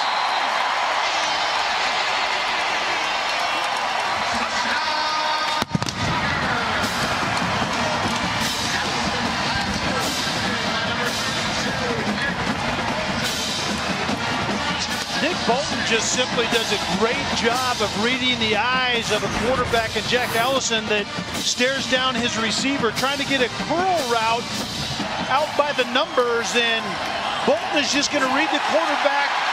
The quarterback's eyes take Bolton to the football. Initially, Bolton was dropping straight back. The quarterback looks a little bit to Bolton's left, and he literally, the quarterback Allison did, move Bolton right into the way of that football. Nick Bolton, 1 week removed from making his first career start, his second interception of the game. This one reaching pay dirt, and the Missouri defense, their hair's been on fire here in Coach. And for #1 ranked Clemson, Kelly, no program's been better in the last 4 years.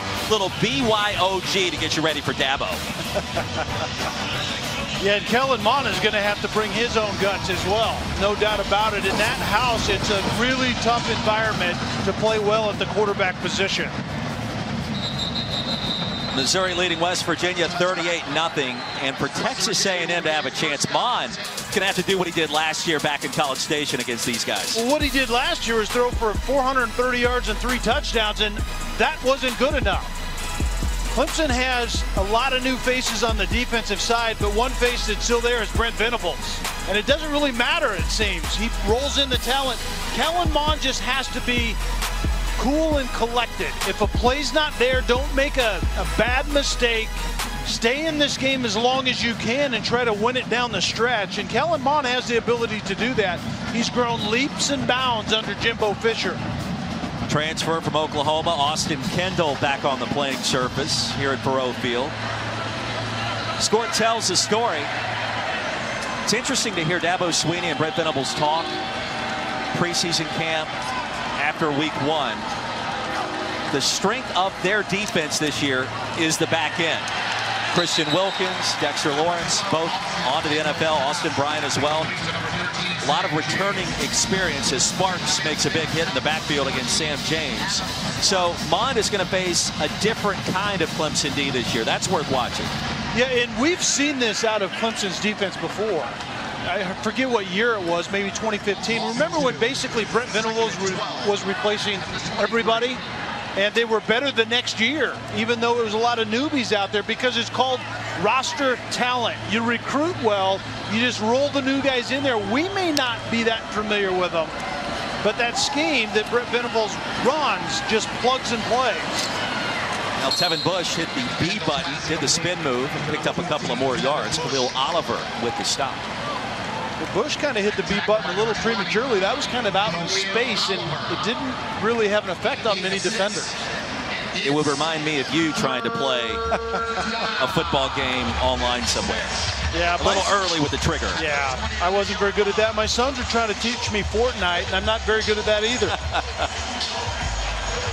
Tigers have been very good today on third down and on offense. Mountaineers just trying to get out of Columbia at least with a point or two on the scoreboard. Kendall, plenty of time, now flush. Will exit close to first down yardage. It looks like they'll mark him about a yard and a half short. Casimir made sure he was stopped short. And I think this is a play that Neil Brown will be happy that Kendall got out of bounds. Duck your head and try to get the first down, and I think at the last minute Neil Brown will appreciate Austin Kendall's effort to step out of bounds instead of take that collision. Kelly, they're thinking about going for it here, which would be interesting, trailing by 38, the ball on the minus 34. Yeah, I don't think you want to lose your mind right here. I think you do what you would do normally, down 38-0. You punt the ball. Neil Brown's going to use a timeout, and then I would expect the... And one win and one loss after the upset last week in Laramie, and that seems like already eons ago with this performance today at home. Groudon will punt it away for WVU. Kelly, Mountaineers still under 100 yards of total offense in this one.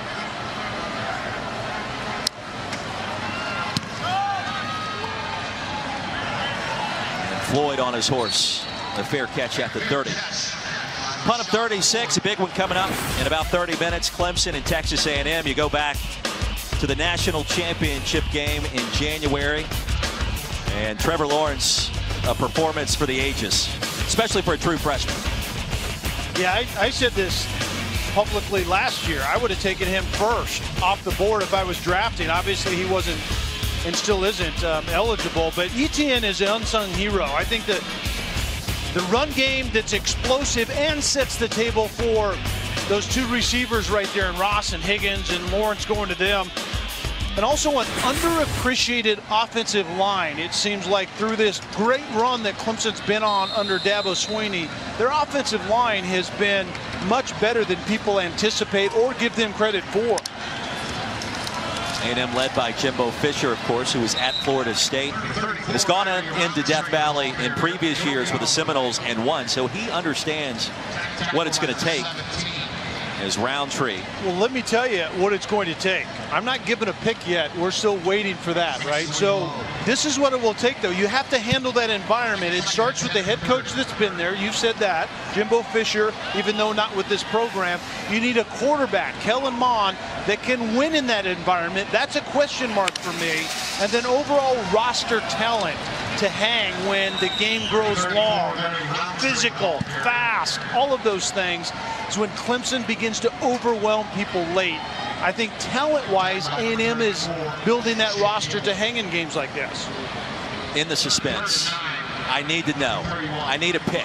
Give it to me. Well, having said all of that, I think Clemson wins this game. I think part and parcel because they're in Death Valley. I don't know what I would think if they had to play this on the road at A&M again, but I think Clemson is still the team to beat. If you're king of the mountain, someone has to do otherwise before I stop believing that. Clemson has everything that they need to win it all again starting today. And then look down the road.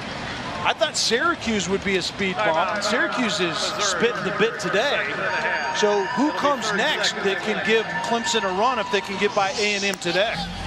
Well, I think Clemson becomes its own biggest opponent for the rest of the season. And can you avoid complacency to get back to the college football playoff? I think that's where Dabo Swinney's strength is, though, is how to coach his roster to understand things like that. Well, a bunch of big games on the slate starting at 3:30 over on ABC. Later tonight, LSU and Texas from Austin. The Tigers are about a 6.5-point favorite in that one. Battle of backup quarterbacks late tonight on ESPN between Stanford and SC at the Coliseum. That's going to be a lot of fun as well. JT Daniels out in that new air raid system under Graham Harrell, and then Stanford. I think Stanford looked like their old selves last week with Costello. It'll be interesting to see what you get out west in that one. Roundtree around the left side with a lane and sent out of bounds at the 38 by Tyke Smith. So a gain of 7. Here comes the punt team for Mizzou. You also saw on the schedule there, Murray State and Georgia. There is a unique tie-in to this game today here in Columbia, down in Athens, Georgia, as they're going to rename the field at Sanford Stadium after the Hall of Famer Vince Dooley. And wouldn't you know it, the offensive play caller for Mizzou, Derek Dooley, happens to be his son. And you know that Derek would love to be there with him. Derek graduated from Virginia. He's been a head coach at Tennessee, an assistant with the Dallas Cowboys. But Vince Dooley won the national championship back in 1980. Hall of Famer, as we mentioned. And I think it's only fitting that this happens today. The field at Sanford Stadium named in his honor. And when I first became aware of Georgia football, it was when he was the head coach. So that's kind of how I remember it in the beginning. So certainly fitting, and Derek Dooley would be and is proud of that. That coaching DNA. You see Derek Dooley up in the box to our right, I believe, and some good coaching DNA right there. He was fun to get to know a little bit this week, wasn't he? And Barry Odom, the head coach, did a great, what do you call it? Impersonation. Yeah, that's what I was looking for.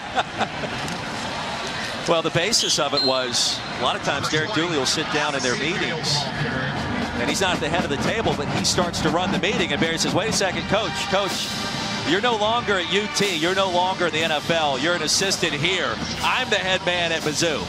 And they both generally have a good laugh with that.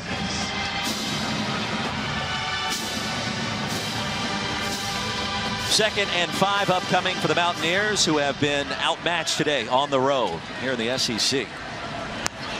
If you're West Virginia, you go back to the drawing board after this game. You get NC State at home next week in Morgantown. Offensively, it just hasn't felt like it's been there for the Mountaineers this year. 20 points on the board last week against JMU. Shutout so far today. What do you do playing the Wolfpack at home? Yeah, and it hasn't been there. There isn't any doubt about it. But as I've said before, the game of football starts on the line of scrimmage. And right now, West Virginia is simply not getting it done up front offensively. And Neil Brown believes the tools to do that. They have some experience coming back, but they lost some bell cows up front. A couple of all-conference offensive linemen, and then you have a new quarterback. And Neil Brown himself, I think, is trying to get used to all of that. And it just isn't coming together yet. But, you know, don't lose hope, because at Troy, the template to rebuild started at 4-9 in Neil Brown's first year. And then 3 consecutive double-digit winning seasons. So he's been here before, just not in a Power 5 program like this. I don't think you can talk about that enough, to win 10 or more games 3 straight years at Troy in the Sun Belt. One of those seasons, speaking of Clemson, he went into Death Valley and Troy. It's a good time to maybe look around a bit. Yeah. And Dana Holgorsen did just that. And I think Houston is, quote unquote, the sleeping giant that Dana Holgorsen could do some great things there. But this is what Neil Brown told us at West Virginia. A great opportunity, a great move for his family. He's from Kentucky originally, and starts out by teaching everybody of what it is to be connected to the coal mining blue chip mentality. And the Mountaineers will avoid the shutout. George Campbell, the transfer from Florida State, reaches the end zone in a bright spot at the end of this one here in Columbia. Yeah, and just the little things. George Campbell actually could be one of those explosive guys that this offense needs outside. The play action pass from that motion that we've seen West Virginia get a little run on, and then it's play action pass, and just the eyes in the secondary of replacements, second and third teamers on the back end from Missouri just didn't keep their eyes right on that play. Second grab for Campbell, his second touchdown of the season. Of UT and Sam Ehlinger have a chance to pull off the upset against LSU. You like that? What was the question again? I was soaking in your whatever you were doing right there, and the impersonation. Is that what that was? It was an attempt, if you will. But if you missed it earlier today on College Game Day, speaking of McConaughey, take a listen.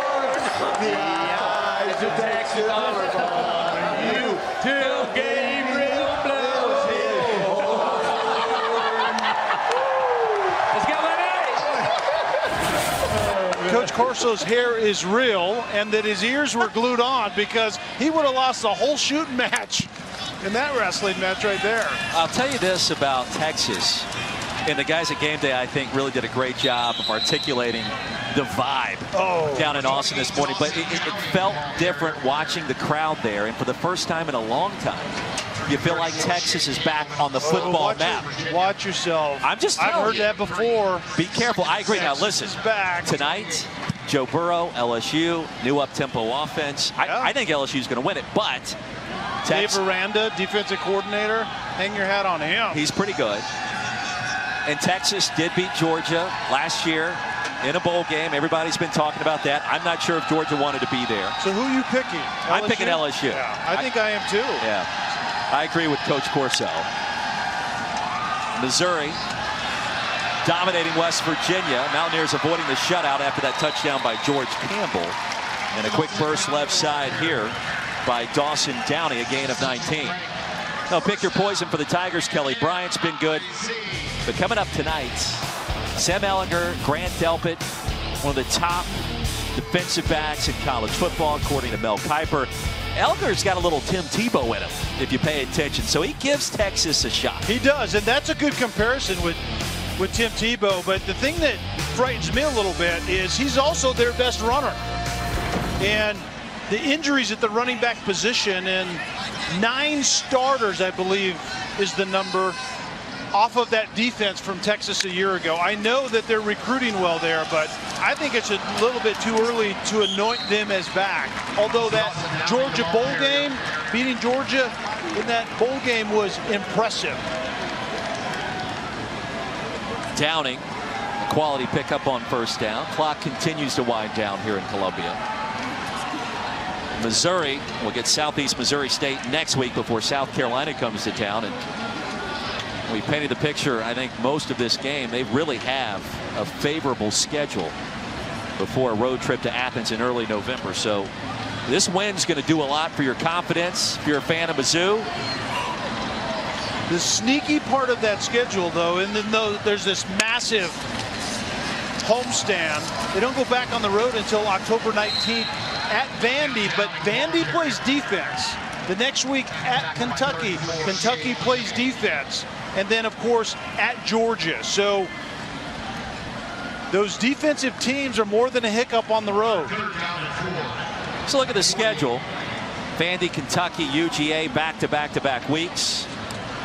In Florida, comes to Columbia. Some manageable games at the end with Tennessee and the rivalry against Arkansas.